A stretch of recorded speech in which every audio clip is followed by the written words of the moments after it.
Hey, welcome back to Gaming with the Guys.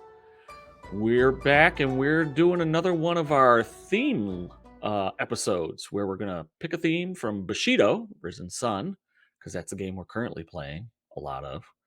And we're going to just go and take a deeper look into the theme. And then at a viewer's request, we're going to talk about some lists. Now, some of these lists may be good, some may be bad, but these are lists that we would look forward to playing. So if you're looking to expand your collection or build around a theme, it's a way in which you can go. So having said that, I would like to bring in my two co-hosts. So you have three hosts. Most shows only give you one or two. You get three. And that would be bringing in Grandmaster Cody. Woo! And Gaming Jason. Hello, everybody. Hope you're all doing well. I'm getting ready to say goodbye to my intestine lining right now. Yes. Why are we pre-tumming it?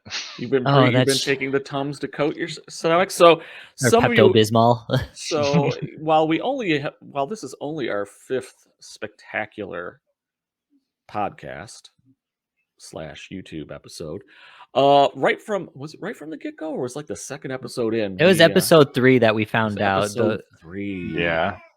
The first theme list. Flaming hot Mountain Dew. So because mainly it's evening here. Yeah, they all got theirs here. Can't knock my thing over. Hold on. All I can say is at least I got it on sale. There's mine. And for the listeners, we are showing you the can poorly. This is the can of flaming hot Mountain Dew. I will say I like the can design is pretty cool. Yeah, I know Mountain Dew doesn't screw that up. I mean, like taste wise, but like their art design for all their new product flavors, cool. Yes, new product development guys might need to be replaced. But marketing dudes and graphic designers, #1 Mountain Dew. Good for you. Good for you. I don't know about replaced if they just need to stop smoking as much weed. So that's what it is. Why would they do that? Is this the 420 special? This is the why, because this is the why. You know what? I should have got. Oh, I wonder if this came out on 420. Oh, that would make a lot of sense, actually. I didn't go shopping but it was after 420 that I saw this at the grocery store. Oh, now it's all coming together. Let's consult Dr. Google real quick. Dr. Google, you take a look at that, and then I'm gonna. So our Flaming Mountain Dew, Flaming Hot, I gotta say that, which has like a little burst of flame, an anthropomorphic flame with a match that's lit, and it looks like he's toasting a lime. He's just toasting. No, he's toasting the can. He's just toasting the can, but it's supposed to be the good flaming hots that have like the hint of lime on it. So that's why I have hope for this. I'm just kind of hoping that it's. I mean, I'm just expecting this to be like staring at it and still looking at it. I'm expecting this to be like a michelada almost, except without the beer. So it's gonna have basically like a little bit of tahini in it, and then it's just gonna be like lime. It's gonna be a heavy lime Mountain Dew. That's my guess. Well, yeah, but they market it as the can even says Dew with a blast of heat and citrus. I mean, tahini to some people is hot, but to me it's not. Either that or they left the cans of Mountain Dew open. They just put the Flaming Hots in there and let them dissolve in here. And I think that's what they might have done. And according to Dr. Google, it said late August of 2021. Oh my God! It's been out since 2021. Apparently, they only bring it back during the summertime when I clearly want to make myself hotter for the summer. Right. Well, gentlemen, are we ready for the free pop. ASMR? Yes, we're getting the drum roll for this. We're popping it open. All right. It actually smells good. It does smell good. It looks orange. Well, I would imagine it's orange if it's flaming hot. That is actually kind of pleasant. Okay, I'm gonna be the first to say, marketing guys, there's no heat on this. Oh, it's got a little burn at the back end. Oh, okay, now I'm tasting it. But otherwise, I actually like this. And for all of our viewers, here you go. Oh, dude, that's more glass. Okay, so it's more orange. Yeah, it's terrible lighting, but it is I wonder if they put like high C. Oh, I wonder if they put Szechuan peppercorn in this.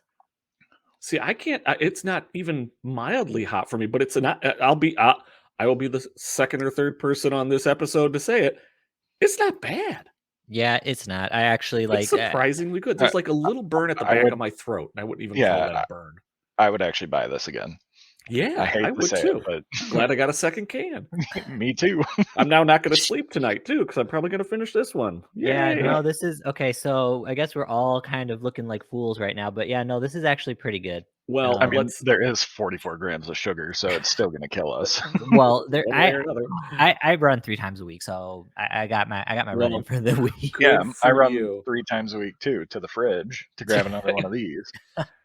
Well, Well, now the good thing is I will have to tell my coworkers because I told my coworkers about this. Like, you're gonna fucking die.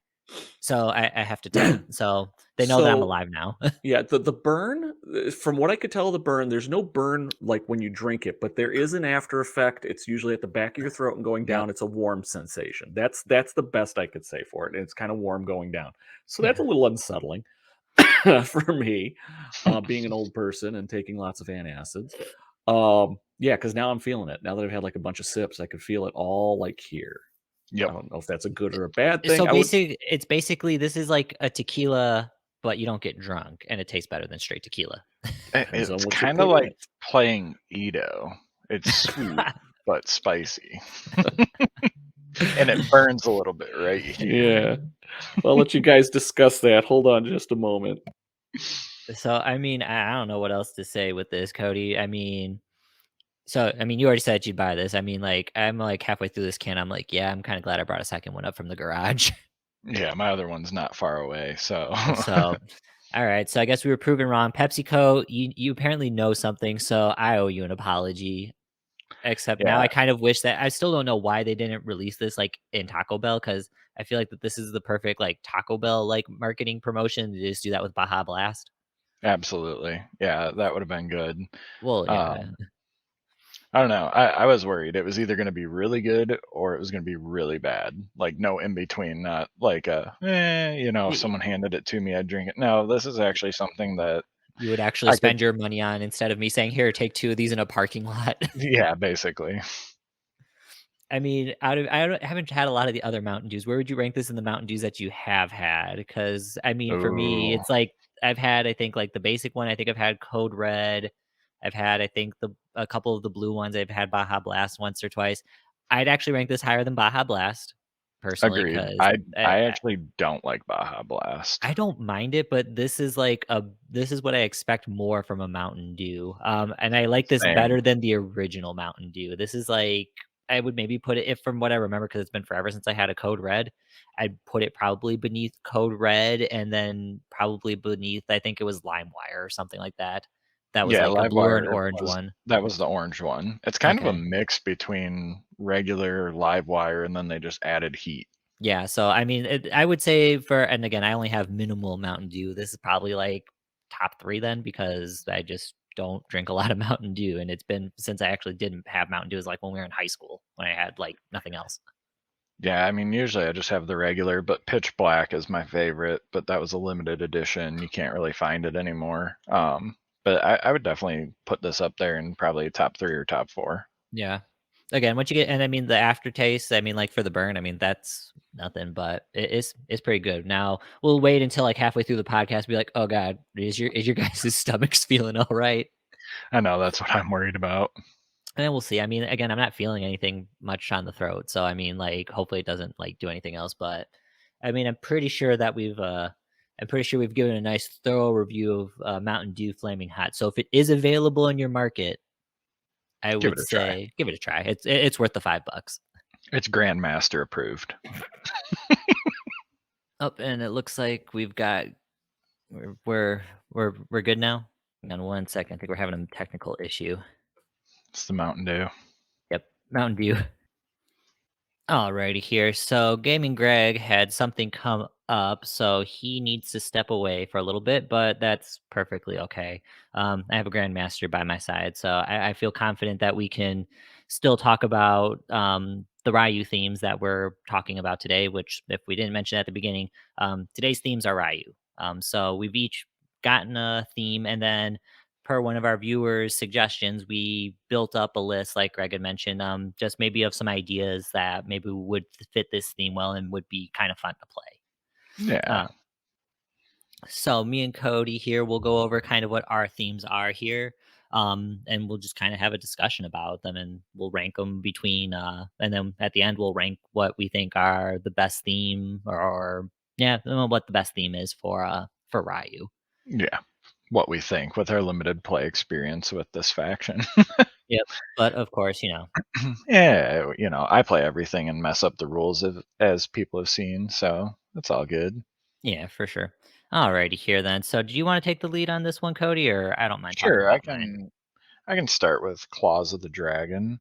Yep. Um, so Gaming Greg is going to do blood. So just if you're following along on the wiki, we're going with the second theme, Claws of the Dragon. It is the first ability for it is during each starting phase, you get to choose one Ashigaru, and that model gains coordinated attack Ashigaru until the end phase. That's a pretty nifty ability. The second ability is friendly Ashigaru gain Scout +0/+2 inches. And then the third ability is once per game in the starting phase, all Ashigaru gain Tough 1 until the end phase. And then permitted into this theme is Ashigaru and Sishe. Yep.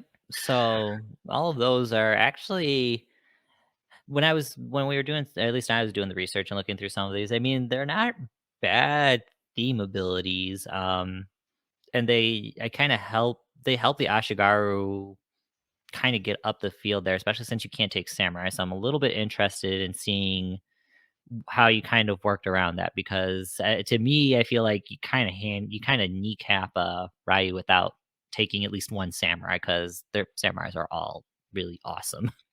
They do have really good samurai. I mean, they kind of, with the first ability being able to get your Ashigaru with coordinated attack, I mean, you kind of get them up into that melee level of being similar to the samurai. They just have less armor, Hmm. or no armor, but they've got some cheap choices, Oh like yeah, I think it's they've got the trainees. I know that are like 5 points. I was like, damn, I thought my nunchuck dudes were cheap, but these guys are even cheaper. yeah, the Goshi are The Goshi, yeah. awesome. They 5 rice, 2 melee pool, 3 to boost it. Average weapon. They just have a Yari with reach, -1 strength, but being able to give them coordinated attack, you're bumping one of them up to a 3. Yep. Plus, you have 2 models in contact, so unless the enemy has Indomitable, you're dropping them, Down and die. down a die. So they're normally 3 down to 2. Just helps out. And some of the other Ashigaru are 3 melee strength, so if you're putting it Hmm. on them, they're up to 4. Yep. Uh, They can get up to 4 dice with, yeah, as long as they got a buddy helping them out. So, I mean, they're definitely it's definitely worth it, um, at least on in that regards. Um, so, yeah, I mean, that you're right, that does help out with that part. And then let's take a look here. Oh, actually, it's only one Ashigaru that gets it, though, not all of them. So you're not right, gonna boost them all. yeah. Sorry, I misunderstood. I thought all of them got it, which in that case, Oh, like, oh, that's really awesome. good lord, But that would be the only ability on that card then. that's true, but you never know. But yeah, I think that it can really come into play for this list since you have so many Ashigaru available, and you know just the ability to bump one up to at least either average or up to the Takashi samurai level for Mhm. combat is pretty good. Absolutely. Um, I really like the second ability with the scout. Friendly Ashigaru Maros get, yep, Scout 02. So all of your models are 2 inches up the board, which that's beautiful, especially Yeah, since this is encouraging you to take a bunch of Ashigaru. That's beautiful, especially if you decide to take any gunline models, or, well, I mean, just your normal Ashigaru, but like especially the guns in Ryu, because those are just filthy and scary. Getting 2 inches up the board, it's like turn one, you're got a lot of things in medium range real quick. yeah, and well, and they all have the long range weapons anyways. So Hmm. I think their short range is like 6 or Yeah, it's I think they're 8. 6, 12, or 18. We'll be going They're over 6, those. 12, 18. Yeah. Yeah. So, the extra, because technically it's within 2 inches. So, they're like 3 inches up the board technically when Mhm. it's all said and done. So you're increasing that threat range. You're putting on that scenario pressure early. Really just helps overall get into better positioning. Agreed. And then Uh, let's take a look here. And then you'd mentioned this, and then the tough in the start phase.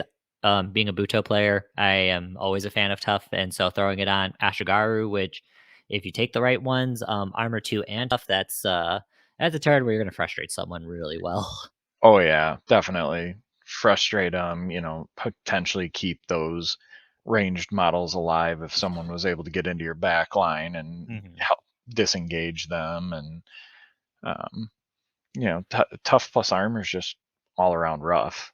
Oh yeah, because there's not a lot of things in the game that give you both sharp and pierce. There's Right. only a handful of things that give you sharp to begin with, so a lot of those models don't tend to have pierce or a way to give themselves pierce. Yeah. So So overall, not a too bad of a theme. Just for the ones that are presented here. So let's see what you threw in here for an idea for a list. so at 100 rice, I kind of was just playing around and kind of doing rule of cool, but also trying to make a decent list just so that way people had something to go off of. So the first model I'm taking is at Sushi. He is a member of the Hair Clan, Ashigaru, 14 rice. He's a 3 melee pool. Armor 1. He's got coordinated. Ugh, can't talk today. It's the Mountain Dew kicking in. Oh damn. Coordinated attack dog, light footed. He also has Scout 1/4. So, fun thing with the theme benefit here is that because the theme is +0/+2, he's actually Oh. scouting up the board 6 inches. So he just gets a free run just because he's awesome. And he helps on your starting roll too. Yeah, well, so if you win the tactical with his strategy ability, he will get +1 pass token. I see what you mean because he has Scout Yeah. 1/4. So yeah, Yeah. you get for deployment, he'll help with that. But then yeah, the strategy +1 pass token. Um, and then he's got some fun abilities with the dog Shinobu, Yep. I believe is his name. Yep. And then you can take the other dogs with him too, I would assume, because he Not controls with the him. dogs. Oh no, he's I don't. okay. I don't think so. Yeah. So with him and his little furry friend, of course, the wiki's being. Oh, it's okay. I've got it up here. I'm You got looking for Shinobu. or I'm looking for him here real quick. I mean, Yeah, just go ahead and it's talk not about him. popping up on the theme. Oh, So the friendly dog is 6 rice, so that makes the package deal 20 rice. And I actually took battle plans on at sushi, so it actually made him 15. And what that does is that gives you 2 extra pass tokens. So if you win the yep. tactical roll, you're starting with 3 pass tokens, no matter how many models the enemy has. And then Um, tab battle plans. That's every turn, right? If I remember when I was reading through it, you always get 2 pass tokens. yeah, just as long as that model's alive. Yeah. So our furry friend, Armor 1, coordinated attack at sushi. He's got light footed and ranged defense. Um, with that sushi, there's a lot of placement shenanigans, similar to like Taiki and Niseru. Mm-hmm. And I know Andy Palmer has talked about this and doing the dog missile. You can get this little guy into the back line and attack someone's support models. And if they're exhausted or anything like that, he can seriously do some damage. Yeah, I Might don't not know. look like it, but I still don't know how this guy is bigger than the pit dogs. I mean, I'll take the fact that I'm tiny, but I mean, like, if a pit dog, like, unless those are like newborn pit dogs, this dog's gotta be like honking. it's Cause just because they gave him armor. I mean, still, I mean, Shinobu dogs are also fluffy, if I remember right. Yeah. So that's a fun little interaction, using Here Boy and Sick'em. Mm-hmm. So it just helps move them around the board and just fun. the idea of this list was kind of just packing in as many dogs as possible with trying to still be competitive. So the second model that I took is Idogawa. He is another Hair Clan member. Okay. If you notice the theme here, I kind of like the Hair Clan models. I mean, they just got their new samurai, and that new samurai is pretty boss. He's actually pretty good from what I remember reading through his card, but the model himself, he just looks cool. Yeah, he does look cool. Unfortunately, he's not in my list because I can't take him, but yep, I did take Idogawa, and for our viewers, can't really see, but I have him painted up here next to me. So he's 11 rice, 3 melee pool, so average fighter. He's got a +1 strength Yari with push defense 1. And he also has the amazing Scout 1-4. So now that's 2 models that are, getting 6 inches up the board. inches up the board at deployment. Oh, And then wow. he has strategy camouflage 4. So if you're winning, he's harder to hit. Yep. And then he can he throw helps out. Pathfinder on stuff too. I was just going to say that he can throw the Pathfinder out, and he's just, I don't know. I've never put him on the board, but I like the model. The sculpt is cool. And I mean, for 11 rice, he's a pretty average fighter. He struggles with fear and can't target disguised models with that 1 key stat, but that's all right. You're using him to go after more support than, be your frontline fighter. This is very true. Just looking at some of these guys here right now. Yeah. So with him, I took a trained dog. And I don't know which one I would take, if I would take a key or Emmy.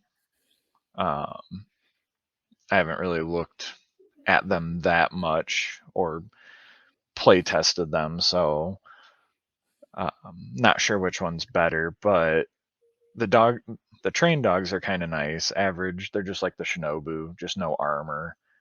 But what enemy models with the camouflage trait within 6 inches of the dogs get camo +2. So anti-ninja tech here. Yep. And then they can only be recruited if you take Idogawa. And a key, while base to base with a samurai, that samurai gains battle stations. So I was going to say, this does come into play with this list if you choose. It could be interesting. It could be, yeah. Yeah, he's got some shenanigans. I think I would take Emmy. When a friendly model within 3 inches would be surprised, the active model must perform an opposed key test with this model, and the dogs are key stat of 2. And then if this model's successful, the friendly model's not surprised. Yeah, I would take her a majority of the time, unless if I had some heavy samurai, to be quite honest myself. Battle stations is awesome, but at least if you're in a list where you're light on samurai and this particular theme plays this way for the time being until maybe we go further along, Emmy just overall is just a nice, more utility piece. Yeah, and honestly, looking back at the card again, I would probably take Emmy just because it, temple player mostly, or at least that's what I won with. So it's kind of like having that Koji's pack, but over here in Prefecture. It's not that standard aura, but I would take a 2-die opposed key test and hope for the best rather than just being surprised and not able to do anything. Yeah, agreed. That's a pretty sweet ability. So, I mean, that these dogs, I mean, they're little missiles. They're a little bit. Oh, they're 5 points each. Okay, so yeah. So I mean, it's a little hefty because, like I said, at sushi with Shinobu and then with battle plans, which you can put on whoever. I just stuck it on him for the list. So that's 21, and then Idogawa with his dog is a total of 16. So you're already sitting, what is that, 37 for 4 models, 2 of which are aloof. Yeah, that's it.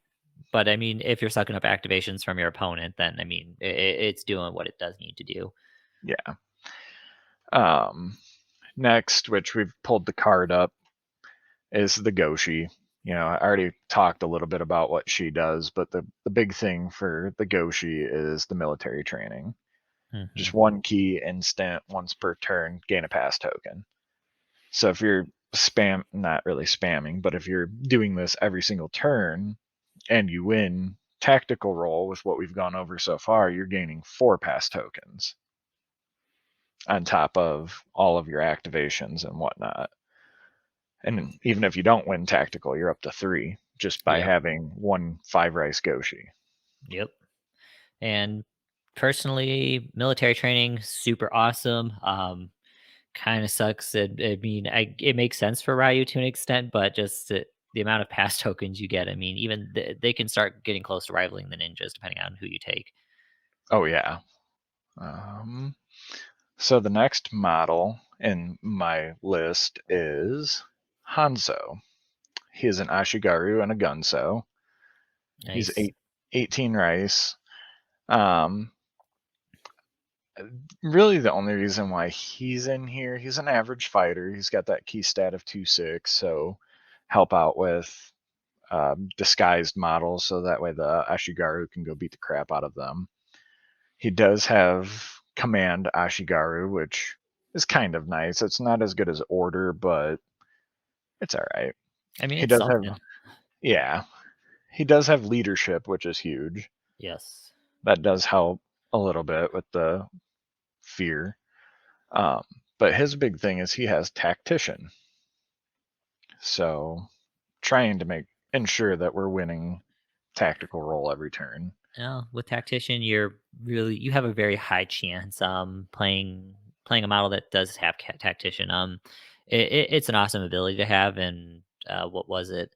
I know in the tournament, my first round, someone I think played the Oni that does future sight and where it was and where it Oh, steals Zuba? tactician. Yeah, and I Yeah. was like, wait, you get to steal it? He's like, yep, and I was like, wow, that sucks.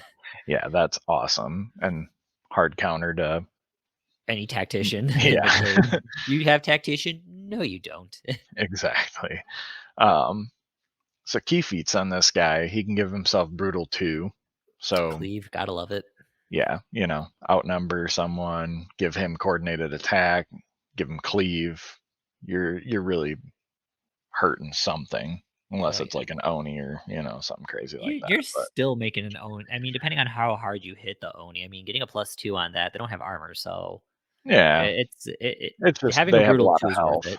That's true, but I don't know. I always notice a brutal 2 is always nice, and I mean, he's almost like a junior Masanagi, except he actually orders people around, is kind of brave Right. because he can get Well, powerful attack. and his next key feat is what I feel really makes him shine. So can't use it on turn 1, unfortunately, but turn 2, you can use Move It. So you get to choose 3 other friendly Ashigaru models within the pulse's area of effect, and those models immediately perform a walk up to their move stat in inches. Yep, that one's a So huge ability because yeah, I know I'm building my list. Hanso is an honorable mention for sure because I wanted to take him, but the kind of idea that I was doing and how I built my list, I ran out of points kind of which quick. is Where it's like, very easy to do with Prefecture. so Hanso for me is an honorable mention, or he'd be an easy swap for one of my models, just a straight 1-for-1 swap. Yeah, he's really hard when I'm building an Ashigaru list to not start with him, Hmm. just because of the amount of flexibility and tech that he kind of brings to the list. I looked at some of the other Gunso models, and every time I'm like, yeah, I can sacrifice, the 2 extra points to put Hanzo in. Yeah, Um, wherever you can find it, at least. I mean, and I think he comes in the new starter set. So I mean, does he or no? The old um, starter set, I think he came in. no, yeah, I think he was. I don't remember. I just bought the old starter set recently.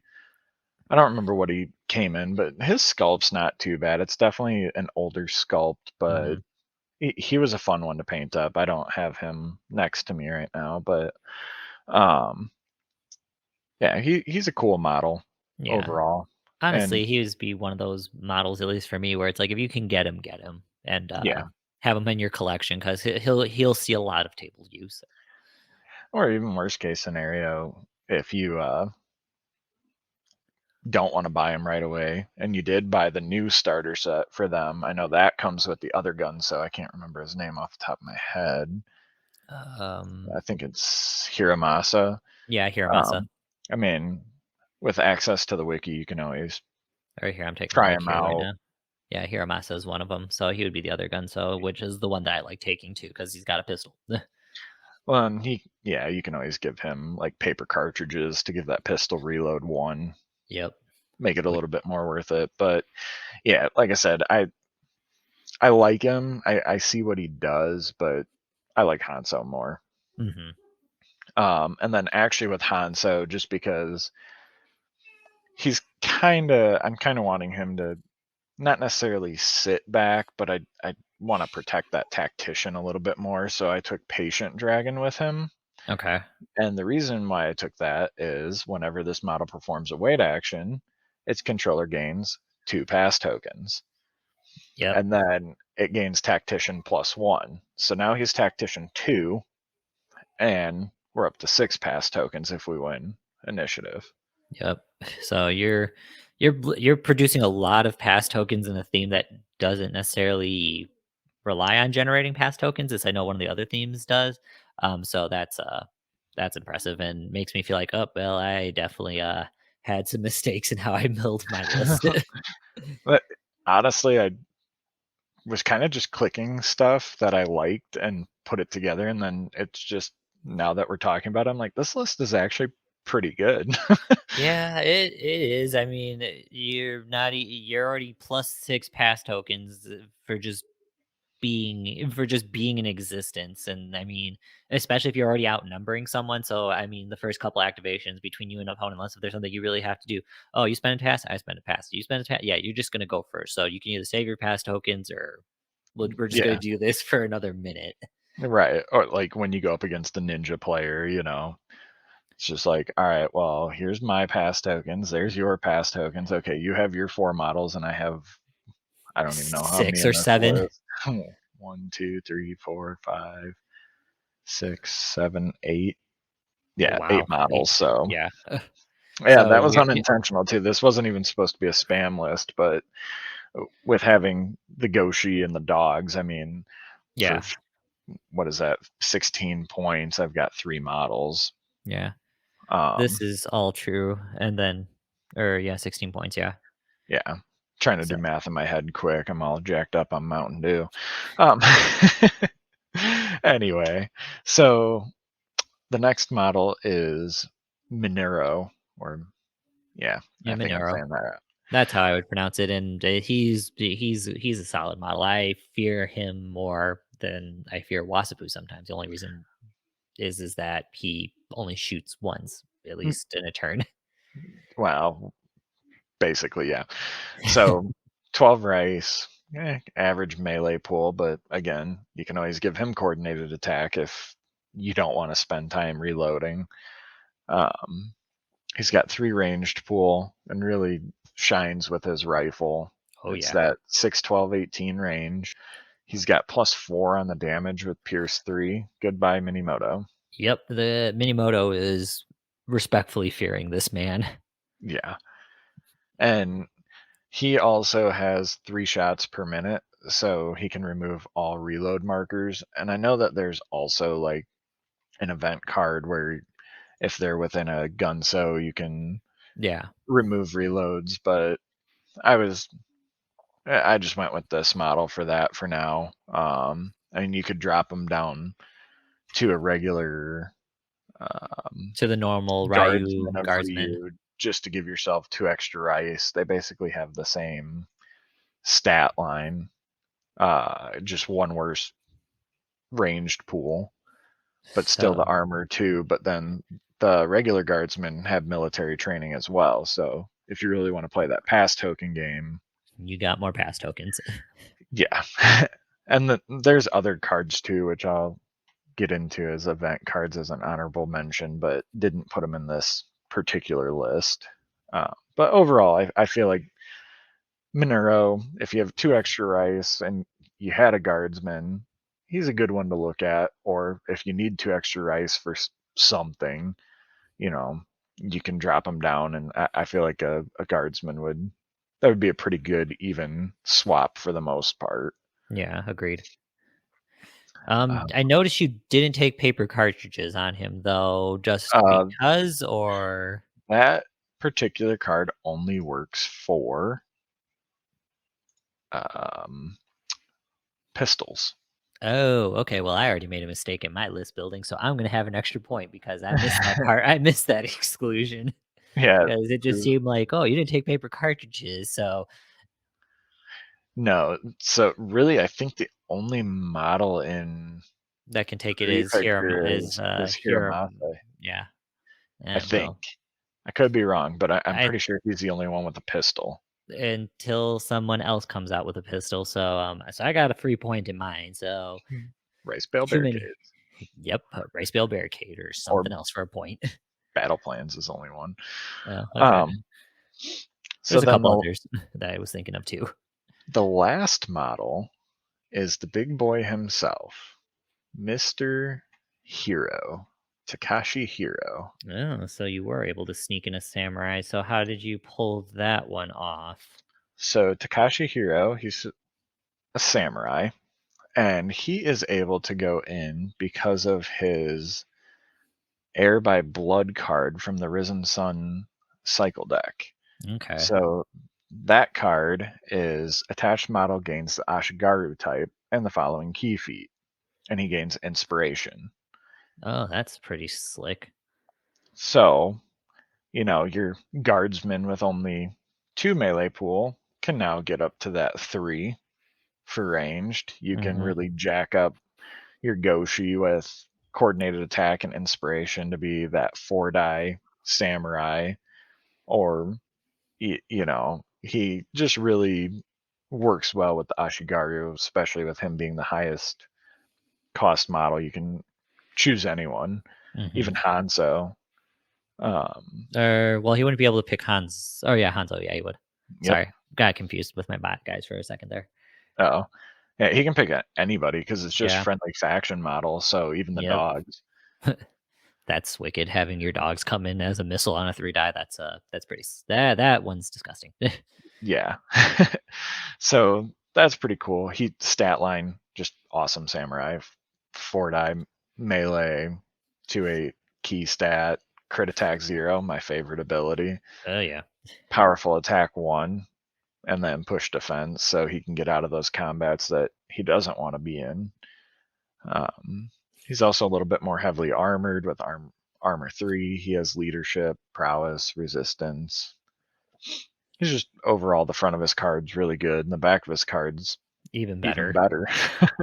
I mean, the ability to give himself feint, unblockable, and parry, and they're all instant. I mean, you really have to load him up to key to do all of them in one shot, but if you do it, he's going to be protecting himself, and he's going to kill something. yeah, Without without relying on critical strike. Yeah, and he's a beast. He's the best samurai in Rio, in my opinion. He's another one that it's like if you can find him, like he should be in your collection. I know there's Akio, I think, yeah, is another samurai, but I mean, to be quite honest, out of all the samurais in Ryu, Hero to me is the best samurai.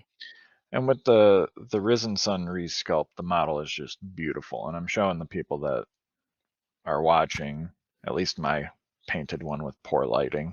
Oh, sorry, there we go. There we go. There we go. So absolutely just beautiful model. The old sculpt wasn't terrible, but they really did that guy well when they redid him. Is it in the new resin cast that they have gotten, or is it a metal one? No, he's metal. Oh, okay. I wish he was resin, but I mean, we've given GCT enough praise at this point with the quality of the resin stuff that they've recently come out with. Whoever the manufacturer that they're working with, they get a very they get an S tier rating for manufacturing at this point. I mean, to be determined if other things go and we see how things kind of go down the line. But I mean, right now the manufacturing that whoever manufactures that, they've got it on lock in S tier. Absolutely, yeah. So also in this list with Takashi Hiro, I threw a vial of Raijin's breath on him just because. Because what's scarier than a samurai that can fly? Answer, Yeah, nothing. He's going to get wherever he wants, and then the following turn, he'll backstrike your ass. exactly. He can, help out with the dog missile. A hero missile, except Yeah, he hero will becomes a live. hero missile. He just it gets him wherever, or because he is lacking that light-footed, in our battle reports, we usually have some difficult terrain, like a forest or something. It just helps him get through that and get to where he needs to go. Oh yeah. So that's a pretty legit one, and I mean, that takes him up to what, 25, I think, is what his thing is. Yeah.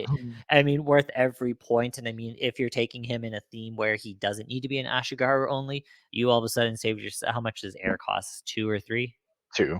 Yeah, so you just save yourself 2 points. So you know what you can buy Oh, then? I thought, yeah, air is only 1 point, sorry. Oh, okay, 1 point. I mean, there's still surprisingly, Ryu has a lot of good 1 point stuff that you can take. Otherwise, you have plenty of awesome Ronin cards that you can take for a point. Oh, So absolutely. I mean just throwing vial of Rajan's breath on him, not Rajan's breath. I don't know what they look like, but we don't know. Yeah. Definitely worth it. Yeah, and then to round out the list, I took the event card Heroic Stand. Just gives all of the prefecture models immune frightened, just for that anti cult or fear, going up against Oni or even the Buto, just making sure that you're not dropping your models down to one right or one melee. um, and then the last one is the rice bale barricades. All right. So I mean, those are all legit. I mean, like, so far this list is very interesting to how it would play. At Yeah, I least might what have our to theory actually crafting. put this one on the table here. Put that on camera, or we get this figured out, or just once you try and play test it just to see how it works out, and then we all know what Cody's gonna play next year. Yeah, well, and even with this list too, if you're not worried about the fear and take heroic stand for one rice, you can take sudden alacrity, and that's discard 5 pass tokens, add an activation counter to a prefixture model. I saw that one. I was really tempted to take that in my list. I I was like, mean, "Oh, I could do this," but I mean, again, there's some things I know I could fix up in the list that I have, but I did see that card and I was like, "Oh, this is like meant for this list." yeah, I mean, with this particular list, like, no matter what, you're always getting 5 pass tokens. hmm And then if you win the tactical roll, you're up to 6, and or maybe it's you're always getting 4, whatever. You're averaging 6 a turn. Yep, So taking something like that would definitely be a good idea. that is for And there was sure. one other one, the equipment card, which I thought about putting on to Takashi Hiro instead of Vile. It's 2 rice, so it'd be an even swap, and it's Dragon's Vigor, and it's just 1 key. You have to be active, but you get to add an activation counter, then discard this card. Oh, that's nice. So I mean, if you're not worried about the lack of light-footed, and you can position him. I mean, he does get to scout the 2 inches because he's technically an Ashigaru at that Ashigaru point. in this list. hmm Um, and you take Dragon's Vigor instead of the Vial, and then you take that Sudden Alacrity instead of the Heroic Stand. You can get him or any of your models up to 4 activations in 1 turn. Oh yeah, I that's actually a really good swap. I mean, honestly, I would still take Vile just because I am more of the fun fact of like, oh look, I have Hero in your back line. Yeah, anything that was a support model is dead. Helps you kind of balance out, you know, the lack of range defense in the list, Yeah, because between the dog missiles and hero, you should be able to get to those ranged models and at least tie them up so they can't shoot you. gotcha. Well, speaking of ranged models, sounds like you kind of probably had an idea of where I was going with my list. So let's go over to Prefecture Patrol. So Prefecture Patrol. I looking into this one. I mean, I was enjoying it actually, and I mean, it's like Ryu to just like a crescendo of just perfectness. Sort of like this Flaming Hot Mountain Dew, which I finished my Yeah, one can, and I'm like debating if I'm going to crack open the second can or not. I just finished my glass, but I still have about half a can. Oh damn! See, I drink anything like water, so it's just kind of like one of those things. Yeah. And back to Prefecture Patrol. I believe this is the new starter box theme. If it is, I mean, like it's pretty interesting. So the main parts of this is models with leadership gain leadership 0+2, so your bubble is bigger. So that's already a huge plus right there. Um, for just to expand that leadership bubble. So then any one key models you are protecting. So that's huge. And then in the starting phase, you gain a pass token for each friendly model that was recruited into the warband that is currently removed from play. Oh, okay. Mhm. Oh, I got it backwards. Oops. Well, okay. So you get pass tokens for when your models die. Then. Yeah, so when So you're I got it failing, backwards. I thought it was when they were in play, not oh, removed from play. So I got it flipped around. But I mean, the models that I still picked isn't going to really matter. It's just going to be I have a bunch of pass tokens then. Um, when I when I start losing stuff. when you start suiciding your dogs or your Goshi or, anything See, like that. I didn't actually take dogs, so I started my list um, with Takashi. Which one is he? Totally blanking on names here. Kazumoto. There we go. So he was went too far back. Hang on one second here. So he's kind of like the fulcrum point to this particular list. So he's my fulcrum point kind of to how I was hoping to get this list to work out, but of course, again, I need to learn to read better. Um, but I mean, he's still a pretty solid samurai, especially with kind of how I built everything else to kind of go down or go further. So he's 3/3 or 3 melee, 3 range, 4 attack or 4 move, and 2 key. He gets crit attack on 1 and push defense, so he can get out of those sticky situations. Um, Armor 3, bravery, leadership for prefecture 2. He's a leader. He's leadership 2/8. So he's getting said with the bonus is a 10-inch bubble, and I'm adding +2 to whatever my leadership rules are. So in my particular case, as we all go through here, I'm gonna be I am going to be definitely okay in making a lot of fear checks. So I'm not as held back against that. His key feats were actually pretty slick too. Or what else? I'm sorry, what else there? Melee prowess, which is nice, and then he has order for prefecture, which is 3/8. So that's pretty sweet right there. So that way I can order. I can if I want to have him do the complex for that. Um, I can have him complex, and then all of a sudden I'm throwing out extra orders around. And it looks like Gaming Greg finally was able to rejoin us. Welcome back, sir. Thank you, thank you. Disaster somewhat averted, so Oh, we're all good. that's good. I mean, the disaster in my stomach is going to be coming up here soon because I finished my first can of Flamin' Hot Mountain Dew, and I'm eyeing my second can here, so I'm debating it. Seriously, you actually drank the whole thing? Wow. I told you I I want to enjoyed sleep it. tonight, so I had a few sips. It's tasty. The burn finally went away, which really wasn't a burn. It just again, it feels like acid reflux. So if that's what they were aiming for, I don't know why they added the spicy because that's eventually, if I have too much sugar, is going to happen anyway. They want young people to understand what it feels like when you get older. I think that's the reason why PepsiCo did that. What It's can what we it do to feels make it? like to chew 5 gum. What can we do to make these young people respect their elders? I know we'll simulate acid reflux. Gotcha. All right. So what have I missed? I see you've taught you're on Prefecture Patrol. Yep, Are we? Has that been the only one we've covered? no, we just finished up Cody's list here. Okay. Claws of the Dragon, pretty legit, and the way Cody built the list, super more legit. Of course, Mm. I misread again, so I misread the cards again. So there's a couple of missions from my list, and then also how the theme works out. But I still think I did a pretty decent job. on this one. So I started with That's good. Kazumoto. Last thing on his front card is Tactician 2. Yes, Cody, I'm pretty sure I should be able to beat you on most tactical rolls then at that point, because I'll have 3 dice. Well, you just take the card that gives you +1 Tactician, so that way you'll have 3 Tactician dice. No, he's Tactician 2, so he throws I know, 2 but you get the additional dice. +1, and then you could throw 3. Oh, no, I'd be throwing 4 then. 4 then. I think that's more overkill the at merrier. that point.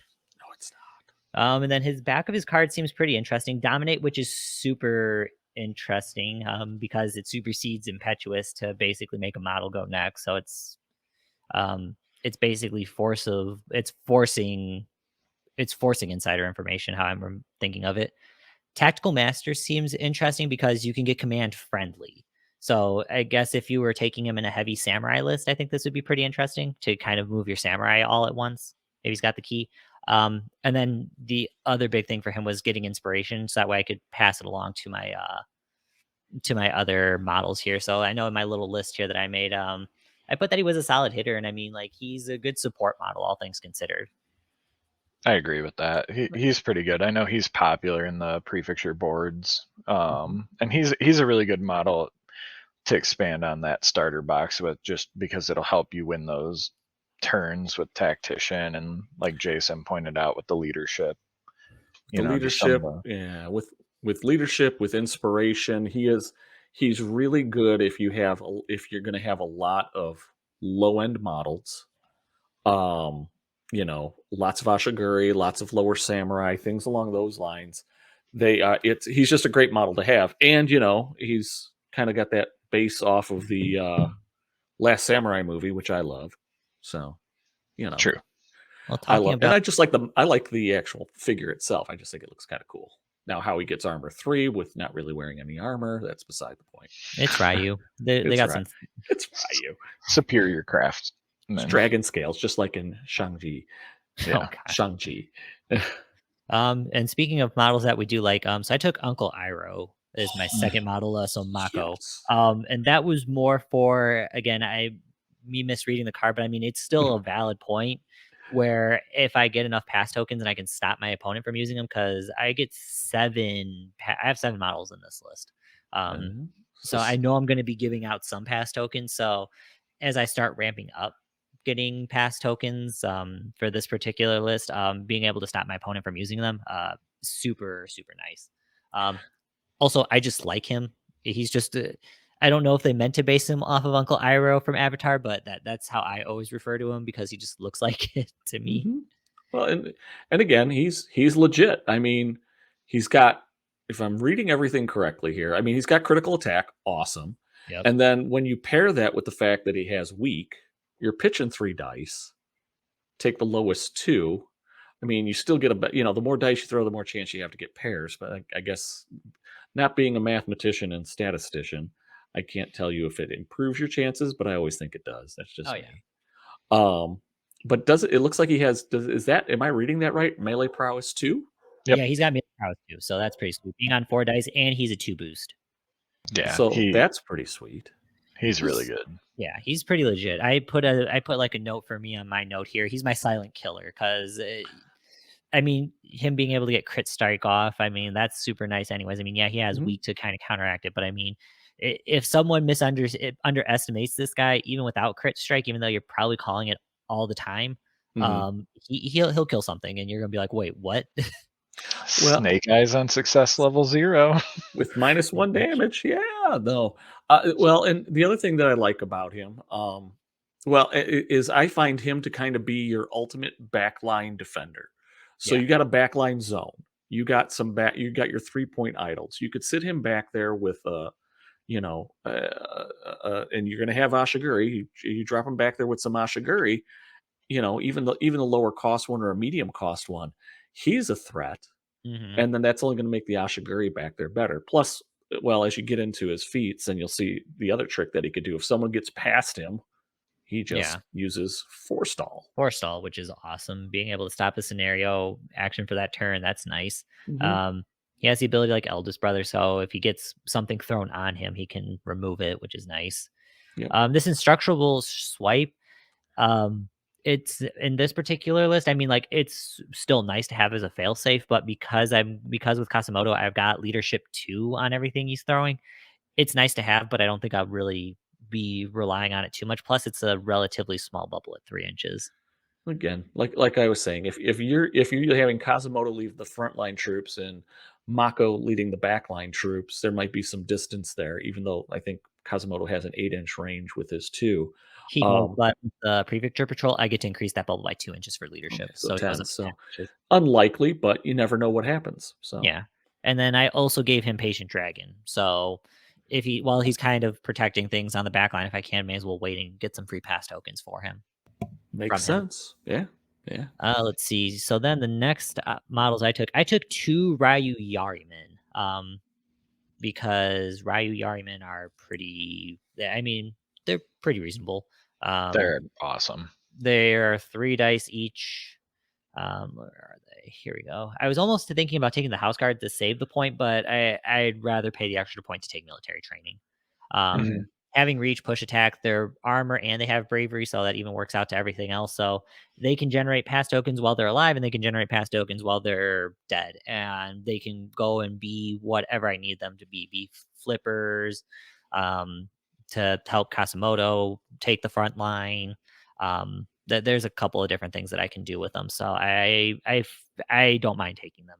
That's pretty self sufficient. I mean, 6 wounds and 2 armor each. So Right. I don't know what else to say besides that they're just like normal dudes that I think are very good. They're for 11 points. They're solid. With armor 2, that's better than your average Ashiguri.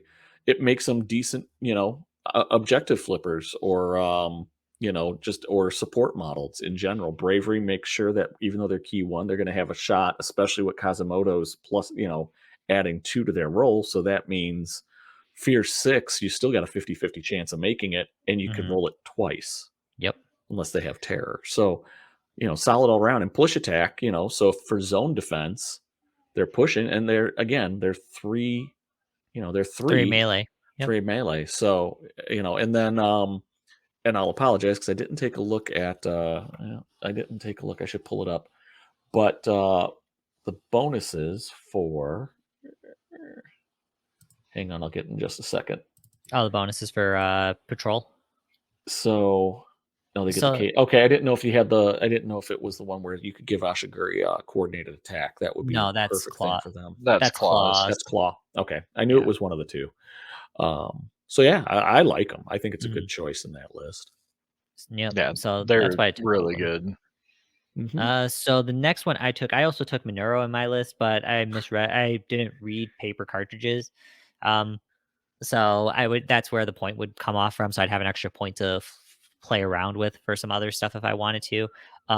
He's the focal point to what else I also took. So I decided to kind of go more with like a gun line and try to just shoot everything before Kazumoto and the other Yarimen get up into position. Because it's the Chicago way, right? Yeah, pretty much.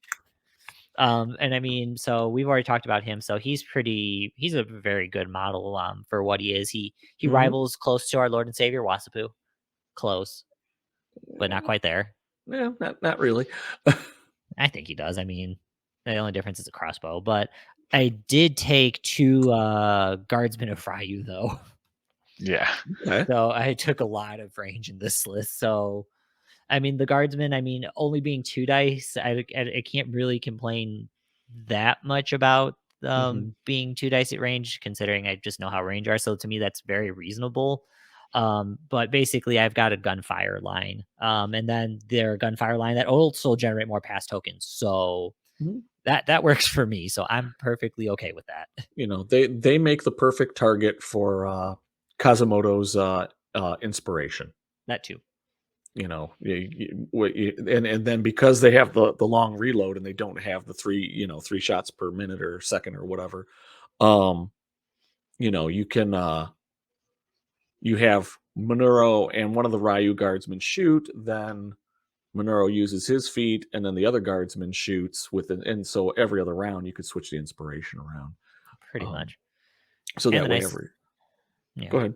Oh, sorry. No, that was pretty much it. And then the nice thing too is that because I've effectively got 4 models with military training, if I wanted to, every turn I can have up to 6 pass tokens, and also stopping my opponent from using any of their pass tokens as long as I've got Mako out in the field.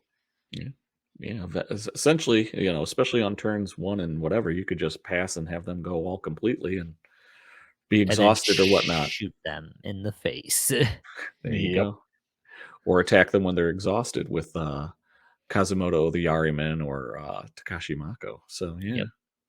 And then though that was the main force of my list. The last 3 points that I took, I spent them on Inspiring Word.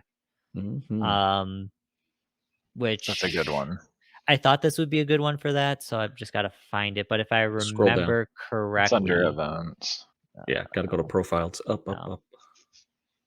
Keep going. It's profiles and special cards. Down a little bit. Down a little bit now. Keep. Yeah, we're gonna just bounce around. There you go. Right there. Right here. Up. There you go. Eventually, I would have figured it out. And then you got to go. I think it's an event card. Here we go. Special events. I swear. Yep, well, there actually, it is. I don't use. It's right there. It's right there. Oh. There I don't use the wiki that much. It's the Mountain Dew. There's the Mountain Dew. It's getting to them. Pretty much, actually. So Inspiring Words. When a prefecture model with leadership activates, each model in the leadership range gains +1 key. So for this particular list, getting an extra key beginning of turn 1 or whatever turn I decide to use it. Awesome. And because I've got the extra 2-inch bubble or the 2 inches on Kazumoto, basically if I use it on turn 1, everybody in my list should get that extra key since my bubble's 10 inches.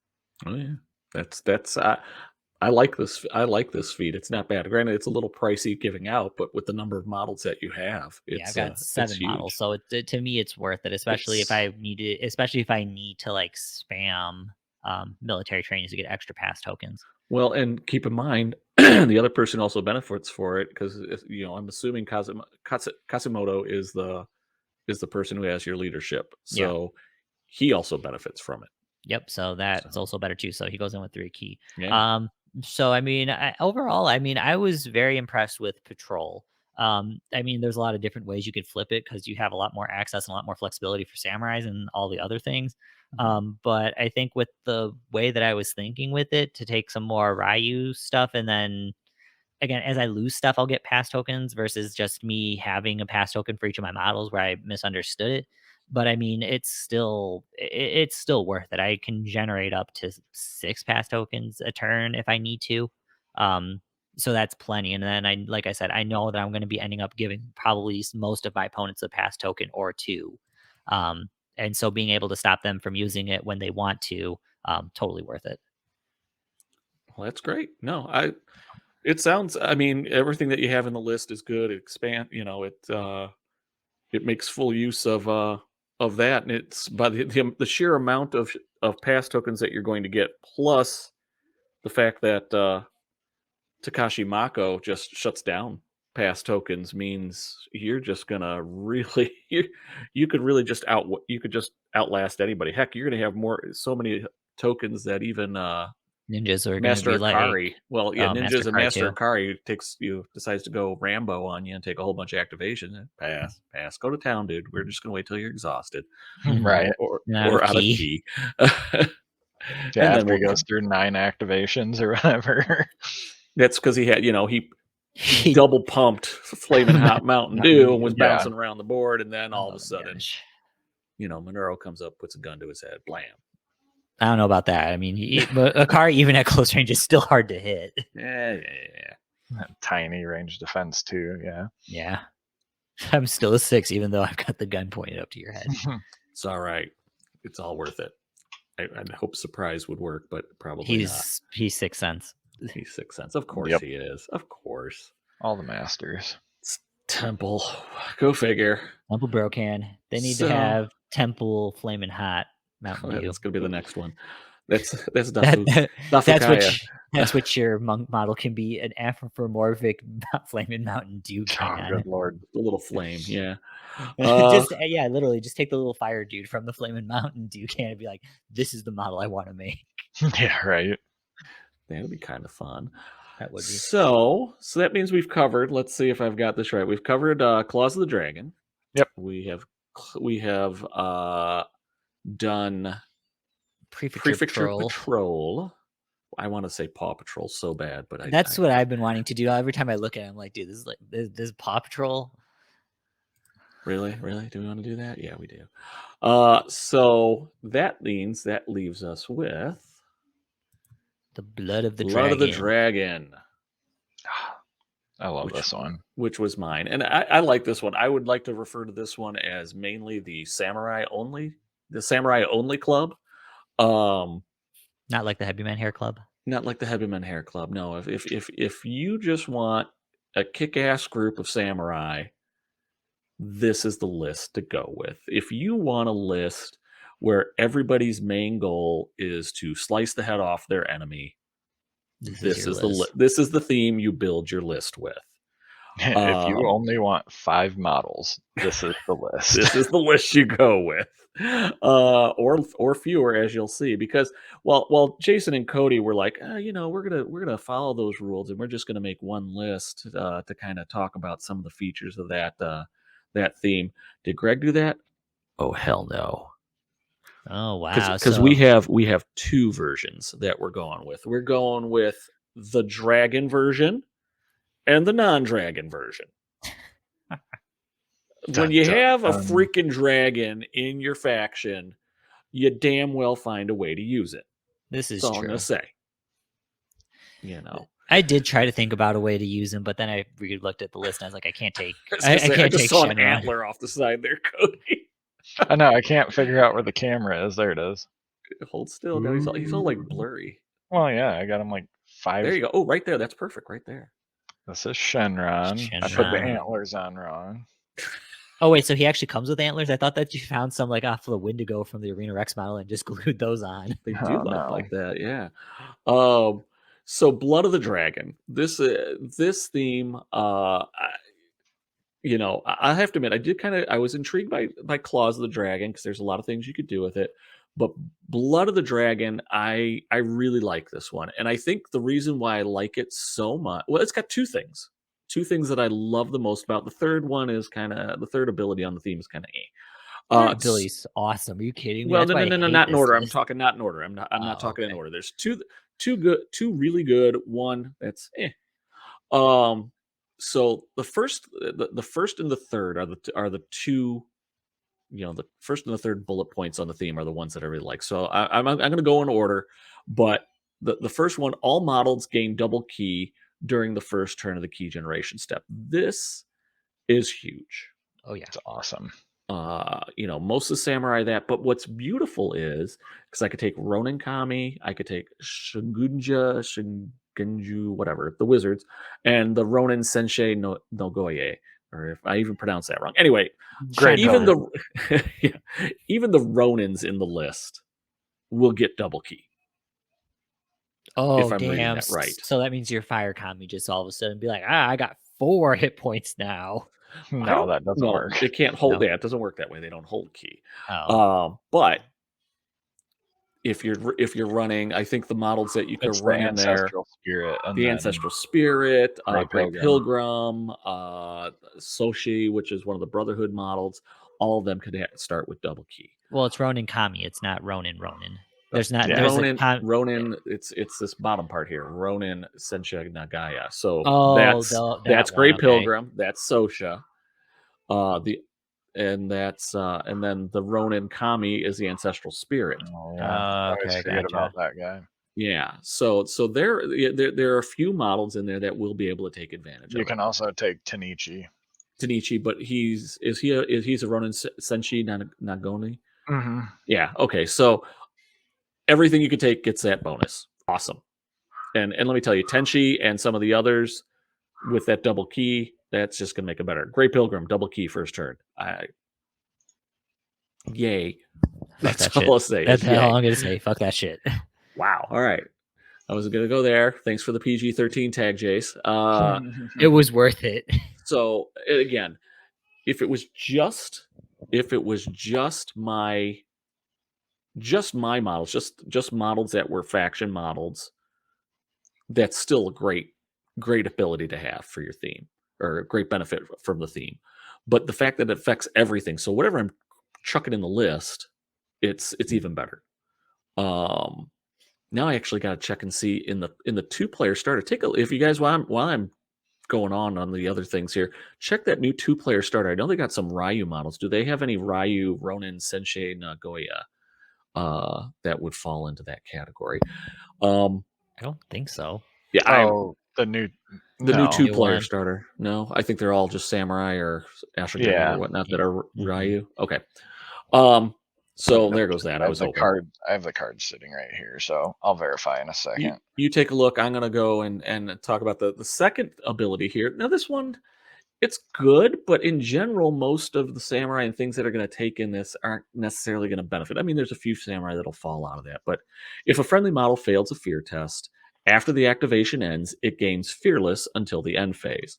So good news is then if I have fearless, I could still go and I could still do things and I could still, but more importantly, if whatever's making me fear, so if it's like fear 6 or terror or whatever, or because I'm fearless at the end phase when I test again, and this might be a timing thing, so correct me if I'm wrong on this. Someone chime in on the comments or on one of the boards just to double check me.